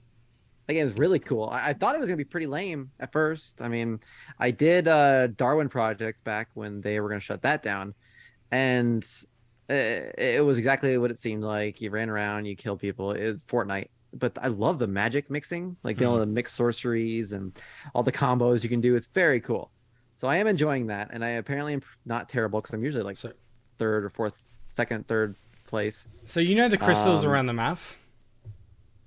The explosive, like the ones that react with your element? I only figured that out 2 days ago. Oh, come on. They explain that in the tutorial. I don't listen to tutorials. What do you mean? You just press the button, like go. I gotta go. I really enjoy that game though. Yeah, it really is a lot of fun. To keep my streak going, I have been playing Carrion and finished that up. I think day before yesterday. That game is awesome. I know a lot of people have problems. I saw in the Discord complaining about the movement and stuff. That's like my favorite part. Like I love being a big monster and flying through levels with your tentacles and then squeezing through a duct and then like popping up behind someone in a toilet and murdering them. That's so much fun. I will quite enjoy that game. I will give it a Kirby. Like when you get to like stage 3 as Carrion, like getting through some of those smaller pipes, like you might accidentally do like one misdirect because I know there was one in the water level, like where the pipe kind of goes out and then you have to like long cycle around if you miss it. you miss it, and it's kind of like really Yeah, I think tight. so. That was the only like, I mean like it was so minor. I actually quite liked it because like it was kind of a challenge where it's like the bigger you got, like it's like the more powerful you got, the more abilities you got, but also like the more difficult it was to maneuver around. Like you went from being like a stealth game to being like a hunting game. And like I liked it. Like it definitely had some frustrating elements to it, but I really liked the idea. The only I constantly making noises. So Yeah. I agree with him. I love that Devolver Digital trailer thing they put out for it as well. It's so funny where it's like they built the apparatus and the guy just talking about him behind the scenes killing people. I mean, to be fair, they have like A+ conferences every E3, so Yeah. The interview with Phil Spencer, that was amazing. Like when it first got announced. The only thing like from the Xbox version that I really wish it came over from PC, like the CRT. Like if you get into the dev menu, there's some stuff you mess around with that was like perfect. I just wish it look like an old game. like to give it like the CRT kind of like feel and all that. I played the game on PC Jeez. with that, and That's it just awesome. was amazing. Like It really, definitely feels like it could be like an old one. yeah. I mean, that's the kind of style, right? Where it's like kind of like that old PlayStation 1 style of like kind of Metroidvania, but also kind of something a bit different. Kind of maybe sort of kind of thing, you know? Yeah. Like obviously inspired by a lot of that stuff, but it's kind of its own thing. Inspired. Yeah. Other than that, I beat that pretty easy. It's an easy game. I just did like I would do like one, I don't know what you want to call it, chamber zone, whatever, a day, and then move to Spellbreak for the rest of the night. I did have to jump into, I needed some easy achievements, so I played a little more of Demetrios, which is one of my dived games. That game's pretty funny. And that's pretty stupid. In the best kind of way. Like pooping on the police officer's copy machine and photocopying your butt and dipping an ice cube in deodorant to make mint ice cream. That's cool. Gross. But I didn't play much of that. I think I need like 2 achievements in that one. So I'm sure that'll be one of those you follow a guide and it's an hour or 2. So not that bad. Yeah, that's pretty much it. I haven't been playing a whole much this week. And don't even ask how many gamer score I got. I have no idea. Let me have a quick look so I can find you. How much left do you have in Spellbreak?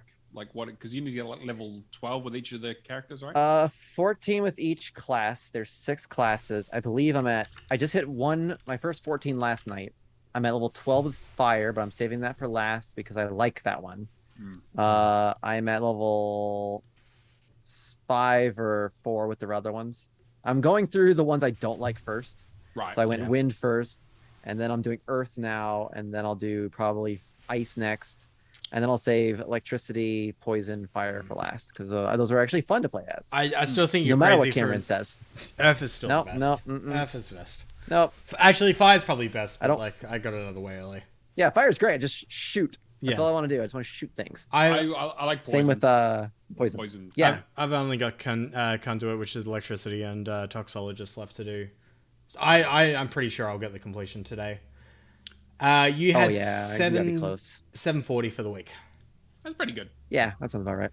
All right. In terms of games what I'm playing, I need to first apologize to Natalator because I got a message from Drake Frame last night to do the Far Cry 3 co-op. And I've had like one hell of a week, so I was kind of like, oh yeah, no, like I've got a migraine right now. Like I was doing my 5K walk to go and pick up my girlfriend's car. I'm like, okay, like I'm sure Drake's the only person that messaged me about doing Far Cry. I'll just smash it out and get it done. And then he's just like, Far Cry 3 after, hey? It's like, anyway. Got Bunny Factory out of the way. Dish basically carried me through that. So thank you for that. I've been playing a few different things. Spellbreak I don't really need to touch on. We've kind of covered it a bit to death for the last few weeks, but I'll finish it up, probably jump back into Naraka. What I do want to talk about is I did a little bit more in Driver, San Francisco. If you want to do the multiplayer with me, let me know because I would be down to get that done. Still very solid game. Gameplay's like amazing. graphics don't really hold up as much, but the comedy, like swapping to another car, just having like an off comment, just still makes me laugh. The main games I want to talk about are My Friend Peppa Pig. I kind of feel like I've already covered quite a bit. Amazing game of the year. If you have young children, no, like honestly though, if you have young children, just give them the controller, let them do it for you, and then just clean up the achievements after. Persephone like played it like probably like an hour on off kind of over the weekend. Got me like 2 or 3 achievements, and then I just went for a guide and cleaned it up the rest in like an hour. Pretty solid, pretty easy. I can complain about Twitter on it. Paw Patrol Mighty Pups, which is the other one that I don't believe is in Game Pass, but I may be wrong. I think I'd own this, there's but 2 Paw Patrols. yeah, I can't remember. There's 3 of them out, right? One of them isn't on Game Pass. So there's 4 in the series. One of them's coming out in September. One of them, which is Adventure City Calls, got added on the 14th. Then there's Honor Roll, and the other one, which is Mighty Pup Save the Day. Mighty Pup Save the Day is the one that I did, but I don't know if I own this outright or if I have this because of Game Pass. Because it comes up as owned for me, so it means you own it. Yeah. The biggest problem I have with Paw Patrol is it has the same kind of like cut scenes as the TV show. Like I don't really watch Paw Patrol Percy. Like I'd much rather watch Bluey because Bluey is a really good TV show that needs to be made into a game. Like I keep hearing that. You know what? If you do Bluey, that's game of the like. I'm not even joking. That is my game of the year because Persephone will never play anything else. Yeah, and I'll actually watch it and I'll enjoy it because even the last episode of the season that they just released, it was them talking about rugby and like supporting the home team versus supporting the away team. It's fucking funny episode. It's just the straight humor. You don't watch. You know what? Okay.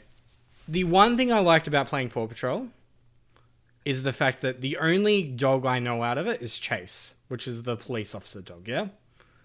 To actually have my daughter sit next to me and say, that's Sky, that's Rubble, and all that, like just point out everything and her be so engaged with it was like great. Like it was one of those it's one of those experiences like really bonding, her showing me something that she enjoys. And I was saying like before the podcast, like just me going to the toilet 5 minutes, her going to the side room at Nikita's parents, Chuck, cancel cheers.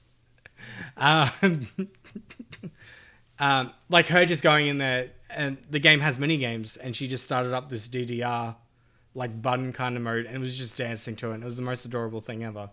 Loved it. The game's like mostly good for like exploration and all that kind of stuff. But the only problem I have with it is they have quick time events for like 3 to 5 year olds. And I don't think you should be doing like down X button mashing for like 5 seconds and then up X button mashing for like 5 seconds and then right B. Like if it was something like tap A like constantly, that makes sense to me. But like Kirby's saying like this seems like a game that's aimed for like an older demographic. Paw Patrol to me seems like the same demographic that you should be aiming for like Peppa Pig and Bluey and like Disney Junior kind of level shows, yeah? Listen, I don't want to hear anything about modern games being hard because I was a kid who had like Teenage Mutant Ninja Turtles 1, DuckTales, and Ghouls and Ghosts. Why don't you just tell your kid that if you just keep bashing your head against it, all games are really, really easy, Cameron? Slap upside the head to get good and roly poly, come on. Swap it out for Dark Souls, she'll be fine. I know you said roly poly, but you they need to make a roly poly Oli game. Oh, for fuck's sake. No, Cameron, no. Oh my god, I don't know any of these things. Hey, I don't know what the fuck he's talking about, right? I feel like he's making half this up. Like, right? I'm just like give him his own segment. Yeah, This week in kids games. Yeah, exactly. Yeah. No, but like about Bluey for an hour. Yeah, I'd do it. I'll do a Bluey podcast. I mean, we were a Bluey podcast at one point. We basically fucking were when we used the intro music. But yeah, I honestly think that I was saying before, like it's weird that we don't have what was the connection I made? This to Banjo-Kazooie, yeah? Banjo-Kazooie feels nostalgic to us and all that for collect fun. I like the fact that these Paw Patrol games have like all these treats and all that like filtered throughout. It's just the quick time event kind of stuff that kind of seems like a really weird decision for me. See, yeah, Panda, Roly Poly Oly game would be early. Don't encourage him, Panda. Jesus early, Christ. early 2000s. I would walk home from school to my nan's to be picked up, and she would have Disney Junior on, and there'd be shows like Roly Poly Oly and that on. You know what? Last year? Make Mickey Mouse Clubhouse into a game. Make what else is a good? Segment, yeah. What would be a really good kids game for like a 3 to 5 year old, like off of an existing property, other than the ones I've said already? A Gullah Gullah Island sim. There we go. Higglytown. Island management. Yeah, sure. Higglytown here. I don't. That immediately just made me think of Lazy Town, and now I'm sad now because of the guy that passed away. Look, Cameron, I hate to break it to you, but I haven't thought about children's entertainment since I was a child, and even then, when I was that age, I wasn't really thinking much at all. I mean, you know, like. This is more so okay. So this is more so catered to Shane. Is there any games that you want your kid to be playing? Like, is there anything that you would... My kid to be playing? Yeah, like how again? If you don't mind me asking, I let her how play old? Dead Space, and she. Oh yeah. When I did the mercenary modes for the first time in Resident Evil 5, guess who helped me get through that? Like who controlled the other controller for me during Obsession? My 4-year-old daughter at the time. So nailed it. I'm not. Okay. I don't. Yeah. Jeez. Like you're saying, Bluey and all this other stuff. My daughter didn't watch any of that. We were like, no, you're gonna watch Inuyasha like a. Yeah. So proper fucking weeb. Yeah, exactly. So you're watching The you. Boys with your daughter and all that kind of stuff, and just... Hell yeah, absolutely. Oh yeah. jeez. I mean, Oi, not cunt. that new season. Man, that season finale was a real fucking letdown. Yep. Solid season, but the finale was just a joke. I don't know, I like the fact too that Game Pass is like rounding out the subscription with games like I understand that there's games that, you know, should be targeted at different demographics, for example. Yeah. But I'm pretty much like I played Paw Patrol with her thinking this is disappointing because it feels like it's so close to the mark of what I expect a really solid 3 to 5 year old game to be. Right. Kind of thing. Fair. And it's kind of thing, the thinking that I have is I have so many great gaming experiences for me, but then I don't want to just dump an M-rated game onto my daughter, who's a 3-year-old. I want her to be able to have all these different kind of experiences as well and be able to play puzzle games and all that kind of stuff, you know? Yeah, Game Pass is good for that, right? They definitely want a variety. Yeah, and thank goodness, because otherwise kids would just be playing Fortnite and Minecraft all day, because my daughter plays. She plays Minecraft. No, that's the thing. I don't want that. One of the other games I bought her. Minecraft I'm fine with, because Minecraft encourages creativity, but Fortnite, yeah, nah. Yeah, but I'm like, look at all the games I play. I always tell my daughter, there's hundreds of games on Game Pass. Play something else, please. Just try something for 5 minutes. I'm tired of hearing that fucking music. Of just wandering around with that nice light piano. Yeah, exactly. Yeah, exactly. Yeah. When I was living in the States, I'll make this a quick story, but when I was living in the States, I had a kid come up to me with his parents, and I was working doing sales, and they came up to me, and the kid was like, "Are you a streamer?" I'm like, "What?" And he's like, "Yeah, are you Stampy Cat?" And I was like, just because I'm in the States and I have an accent, I'm not fucking Stampy Cat. And their parents were like, no, just tell him. Yeah, obviously. Yeah, they go. His parents were like, no, just tell him you're Stampy Cat. And I'm like, what? I don't even know who the fuck Stampy Cat is. So I had to look them up on Google. I was like, what the fuck is a Stampy Cat?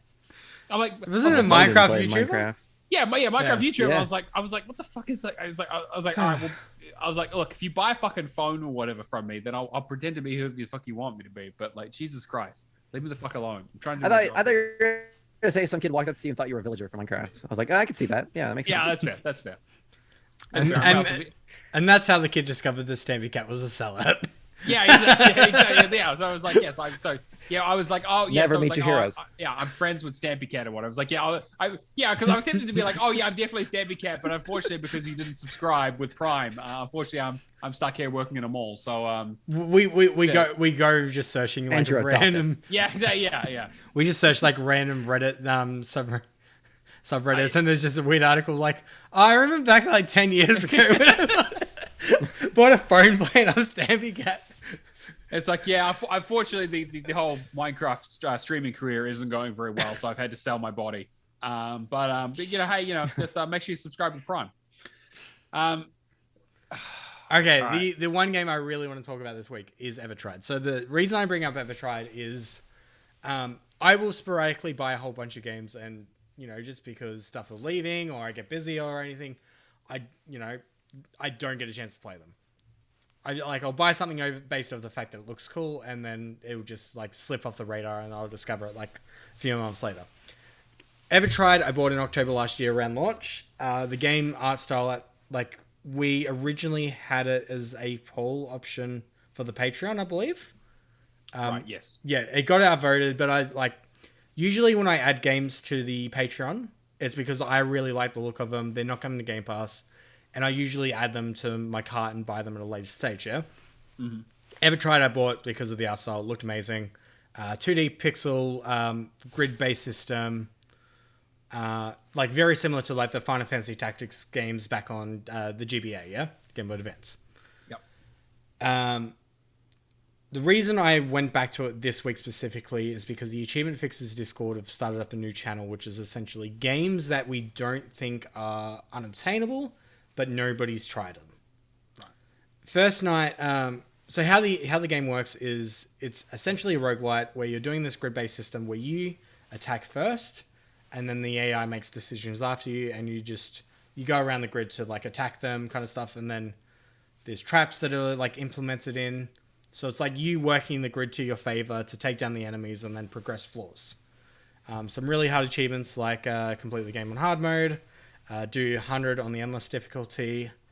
But there was a few interesting things they got as well. There was an enter code in the main menu, so I'm like, maybe there's an invincibility cheat or something that nobody's...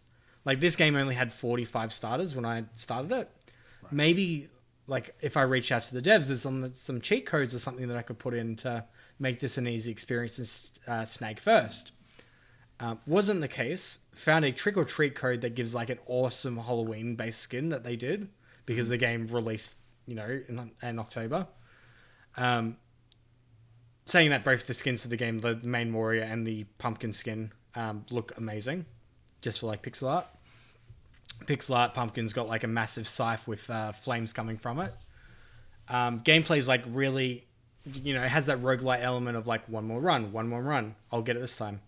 At the same time, as you get through the first 5 floors, there's a store keep that's consistently on the first 5 floors, and you can take a skill. Now, half the skills had people have achievements unlocked usually around the 3 or 4 tracked gamers mark. And then there was a few that are 0 gamers tracked. So I've now gone through and mastered every skill except for one called Roulette. Now, Roulette has a random chance of killing any enemy on the floor and yourself. Oh, okay. So, yeah. So Roguelite pretty much can screw your run kind of thing is the only achievement that I have unlocked. But I've messaged the devs about it and basically been so I've done 5 runs now in a row, got Roulette, and every single time it's always fallen on me. I've had really bad luck. To me, it should be a 20, even odds kind of thing. 20%. No, you just got extremely unlucky to hit 5 times in a row where you've had it kill you. That sucks. And nice job. They're just all right, cool. But I've managed to figure out that 4 achievements are obtainable. But it's one of those games through natural progression. You got an ice puller move that can block enemies off from you and kind of put another barrier in, especially working with the grid base. With that, I'll leave one enemy behind and just progress, build up the skill points that I need, and then use it, and constantly do that to to like master the skill, yeah. Right. Whereas in normal progression, you'll just like use it when you need to, kind of stuff. Yeah, roulette's the only one I'm having massive. I wouldn't say like massive difficulty. I've just got to get the right RNG for it. Right. But game looks beautiful. One of those pixel art games that just you go like, wow, like somebody's has really spent the time. This has definitely been a passion project. To the point that I actually looked up the Twitters. The I don't know if it's a solo developer, but the main guy that's made it has a Twitter account where the last post he did was the Peggy board in the UK or whatever has announced that any games with gambling aspects in them will be rated 18 plus, and then it's just like the puppet. Like the eyes and then looking away kind of thing. Yeah. And it's just like roulette. Yeah. And I had a really good chuckle with that. But like, I just find myself keeping, like, because of the roguelite element of it, like keep going back to it, really enjoying it. And I've also found out that if you enter the code for the boss, because every 10 waves, you get like a boss. And because it's grid based, you can kind of just use the strategy turn-based tactics thing of like, just take a moment, think about your next move. Like, when you're fighting these bosses, everything looks insane. But, like, when you master them, like, when you know their skill sets, everything's pretty... Like, it's incredibly easy after, like, 2 or 3 matches to pick up on what you need to do. And then the added bonus is that enter code, you enter the boss that you've defeated in, and that will be your new starting point for that run. Oh, okay. So, it's like a roguelite in that sense, but you can use the cheat system to like start on wave 11 if you want to. Right. Okay. Kind of thing to progress through the game. Yeah, really enjoying it. When it gets to the endless mode, because like nobody's done endless mode yet, it'd be really interesting. However, the only caveat to all this, one, the game hasn't been completed by anybody yet, so it may potentially have unobtainables. 2, I think this is one of those games that runs into the odd null exception error where the game entirely freezes up. Like I'm hearing stuff where later levels, like the game especially breaks, and because it is a roguelite, it can be like one of those situations where you could be having a really good run and then get absolutely screwed over. But that's why I'm using the cheat code so I can progress like that. But yeah, I haven't had this much run for roguelite since Dreamscaper. Which again, is on my list. Yeah. Dreamscaper is a really solid one. If you like that kind of stuff with a really good combat system. But this is like good roguelite in the terms of like, I'm playing Sigil of the Magi for work with the deck building and all that. That's the closest to turn-based tactics that I've been dealing with. And then, Everclear's just sold me on it. Because I think I played Final Fantasy Tactics at one point for a friend, but I never owned the game and never, like, really gotten into it. But it's just that... It's like one of those games that's designed in such a way that the pixel art hits you with a sense of nostalgia, but at the same time has a really good, solid gameplay element. So, if you're not afraid of starting new games that aren't potentially completable at this stage... Then what the fuck are you doing listening to this podcast? Yeah, I don't know. But the other thing, quick shout out to Achievement Fixers for just having that channel up. There is a few games in there that I'm just going to quickly list off as not having obtainable achievements. I'm not going to list all the achievements, but I'll list through the games. Oh god, he's added. Okay, maybe not. He's added a whole ton. That's fine. Let them go and see it. It's fine. We don't. Yeah, check out Achievement Fixers. There's it's a lot of like indie darlings in there, and just see if you can get some of these achievements and prove that they're completable. But if I can snag first to this is going to be one of those games that I'm like going to be proud to have my take. Same as like Aerial Knights Never Yield. But yeah. It looks like chess. I'm looking at pictures of it, and it looks like it's on a chessboard pretty much. Yeah, it has that kind of grid-based system. The only thing that has been a downside is such a like massive like small thing, but I was streaming it on on Discord for my coworker just to like check it out, and because everything inverts on Discord for it, the like how to manage like there's two different control schemes you can do to like do the movement, but like when it inverts, it just messes with your head completely. Right. Just because like you know you can do like the right goes up or right is that kind of grid based system. So yeah, but they cater for both players. But yeah, 4,920 for the week. I'm probably just gonna be playing Escape Academy and Power Wash and Ubisoft titles all next week. So yeah. Hey, it'd be nice and busy. Yeah, I was just thinking of like Dreamscaper has been on my list. I finished up Children of Mortar this week as well, just those last couple of achievements, and like I'm like, oh maybe I'll I'm actually kind of enjoying that style of rogue light game. Yeah, and it's just to like further shout out like Dreamscaper. It's such a game too that it's not like Hades where you have to like rely on the RNG to get the exact boon that you want. It's one of those things that you know you can select what you need. Right. And like fiddle it down to the last bit, which I really, you know, it could have been an easy another 20 hours if they didn't have that element of gameplay added. All right, let's get into our leaderboards. In third place, we have Red with 15,800 points. We have Matt version 078, I assume that is. With that, when's 1.0 releasing? Yeah, well, I guess you'll have to ask him, right? With 18,550, and then we have the one, the only, the Natolinator, with 25,115 this week. So good job, guys. Obviously playing a lot of fucking trash. He can't do Far Cry 3 up. He's obviously too busy playing trash. Yeah, exactly. Yeah. And then the completions, we had a lot of completions this week. So I finished up, like I said, Danganronpa 1 and Children of Mortar. Rapture finished up both versions of Carrion, finished up Lethal League Blaze, Fall Guys, a bunch of baby games, including Peppa Pig. I'm surprised that somebody else got Lethal League Blaze. I thought it was going to be the only one. Yeah, I was surprised too, especially Rapture. Although he does have a good mix. He plays a lot of baby games, but the guy does know actually how to finish some tough stuff too. Yeah. Aftos finished up Warhammer Chaos Bane. I've been meaning to ask him about that. I've been thinking about it's been in like Games with Gold backlog for ages.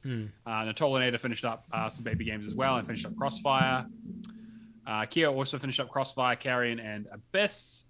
Cameron, you finished up Paw Patrol, Peppa Pig, and Lethal League. Red Abyss, is that Neon Abyss or no? I think it's it was the Windows title Abyss. I think. Oh, okay. It's like a 200-point game. Yeah. Red finished up his Cabela's survival thing, which he was stoked about. He really enjoying that. It was It was a good time. Yeah, I mean, it's been I've played a few Cabela's games in the past, but this is one of the ones I missed. So because again, they didn't come out in New Zealand, obviously, because they're just not. Apparently, it's the one good one. Yeah, apparently, I was like, fuck, okay, don't play Alaskan Adventures. That one was a nightmare. That's the one I have in my backlog. And then we have Valak did Ember, and he finished up Chris Tales as well, which I'm very happy for him. I was thinking about doing Chris Tales, but I just ran out of time, unfortunately. Kruger finished up Control, and he finished up Lost Words. Sayantan? I don't know. Yeah, I finished up the original Red Dead, which is a good job on that one. And Treason finished up Elden Ring. So congratulations, Treason. Good job. Love that game. And I guess that probably brings us on to the word challenge. Everyone's favorite competition. It's been heating up. I see Grey Shark has really been pushing to try and win it. He's been guessing every single hour to try and figure out what the game is. If you don't know what the word challenge is, basically, Fuck you. I just saw the clue. Yeah. Well, yeah.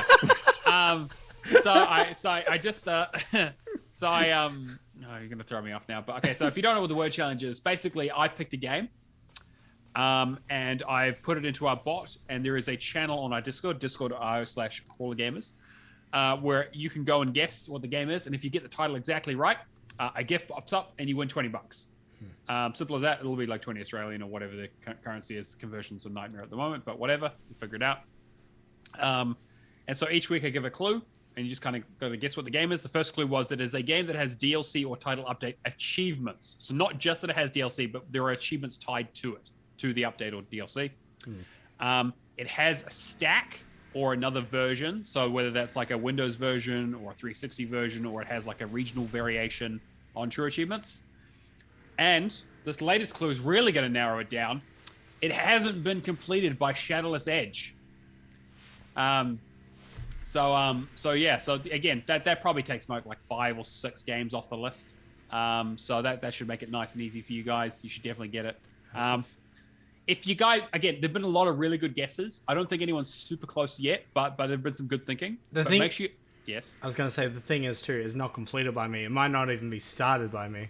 Okay, no, okay. I will say it has been started by you. Okay, well every game in existence has been. So yes, basically, yeah. So yeah, it hasn't been completed by you, but it has been started by you. I will give that caveat. Wow.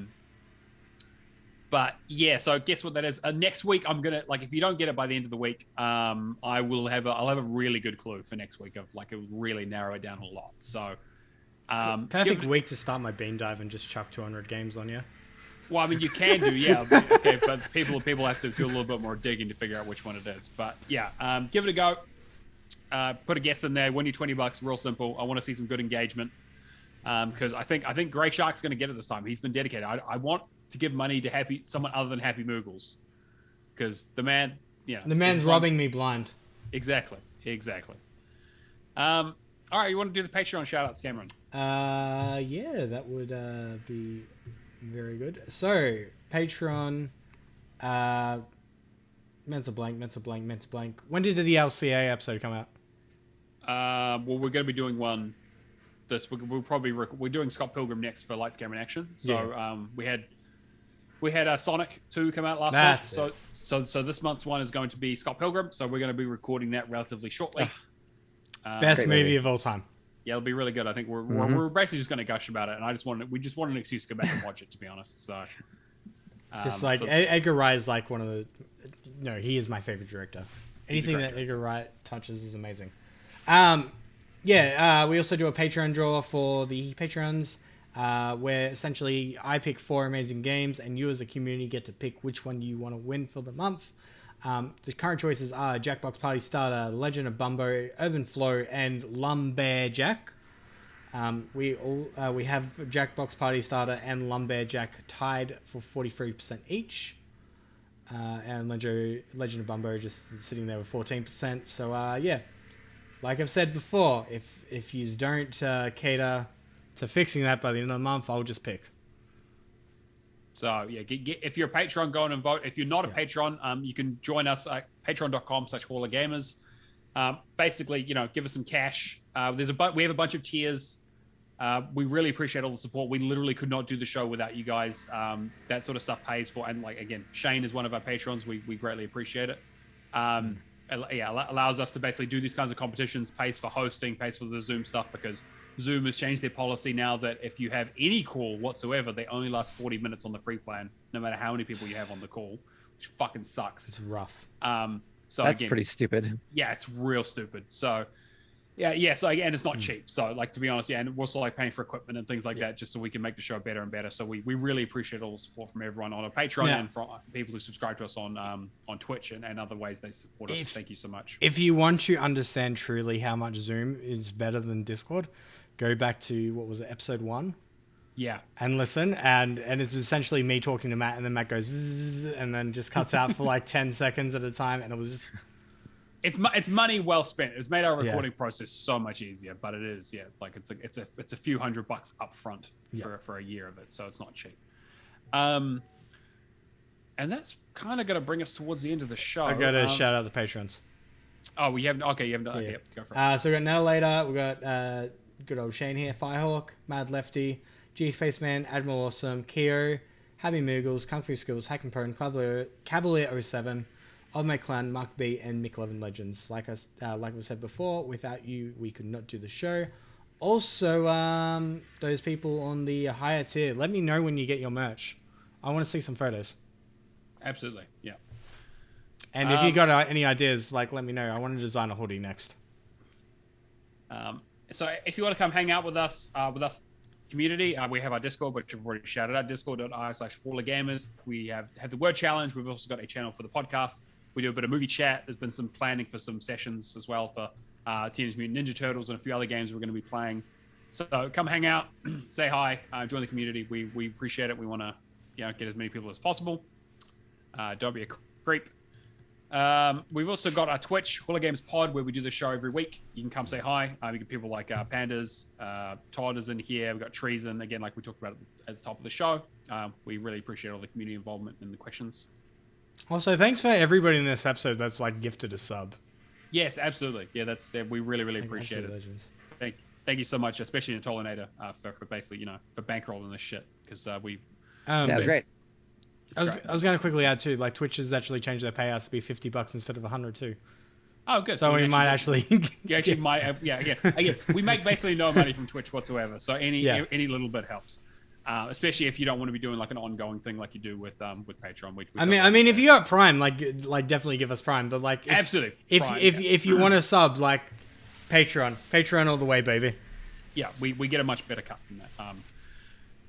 Also, if you want to contact us in other ways, we have a questions channel on the Discord, so you can ask questions on the show. That's usually where we grab them from. But we do have an email, hallagamerspodcast@gmail.com, and we're also on Twitter @hallagamerspod. But yeah, make sure you subscribe to us on your platform of choice. If you've gotten to the end of the podcast like this, you understand how podcasts work, so I probably don't need to shout everything out. But tell your friends. Word of mouth is always huge for us. We greatly appreciate it. Make sure you send in some questions so we can get ready for the next week. Now, Cameron, if people want to find you, where do you want to be found? You can find me on Twitter, on Xbox, on TA, pretty much just Shadowless Edge. Fantastic. Shane, what about you? I am FirehawkD_Xbox on Twitch. I am FirehawkD no spaces on Twitter, and FirehawkD on YouTube. Oh, and of course, Xbox. The D stands for Destroy These Completions. Yeah. Yes. I thought it was D's nuts, but whatever, that's fine. I must have been mistaken.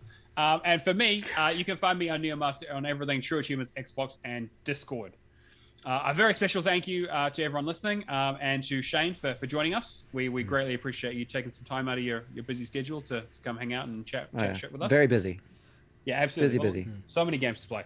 And a special thank you for Cameron for being an amazing producer and basically making the show happen. Last thing I was going to say too, tune in to next week's episode as well, because Matt realized it's actually our 1 year anniversary. Yep. So we put out our first episode. It was July 20th, I believe. So next week will be our 1 year anniversary with all the specials and sort of gaps that we've had. So come hang out. Ask us all the questions about GPN, hey? Yeah, exactly. I know, right? Yeah, exactly. So yeah, we'll be doing that, and we'll have lots to talk about, that kind of stuff, and we'll probably do a bit of retrospective and look at some clips and things like that. So but yeah, if you got good podcast moments you want us to talk about, make sure you let us know, and we'll add them to the list. There's so many clips of you being an arsehole to me, just telling me to shut up. Yeah, I mean, whatever, Cameron, shut up. Bringing them to my therapy sessions. All right, well, that's going to wrap up episode 45 of the Hall of Games podcast. We will catch you guys next week. See you later. Bye.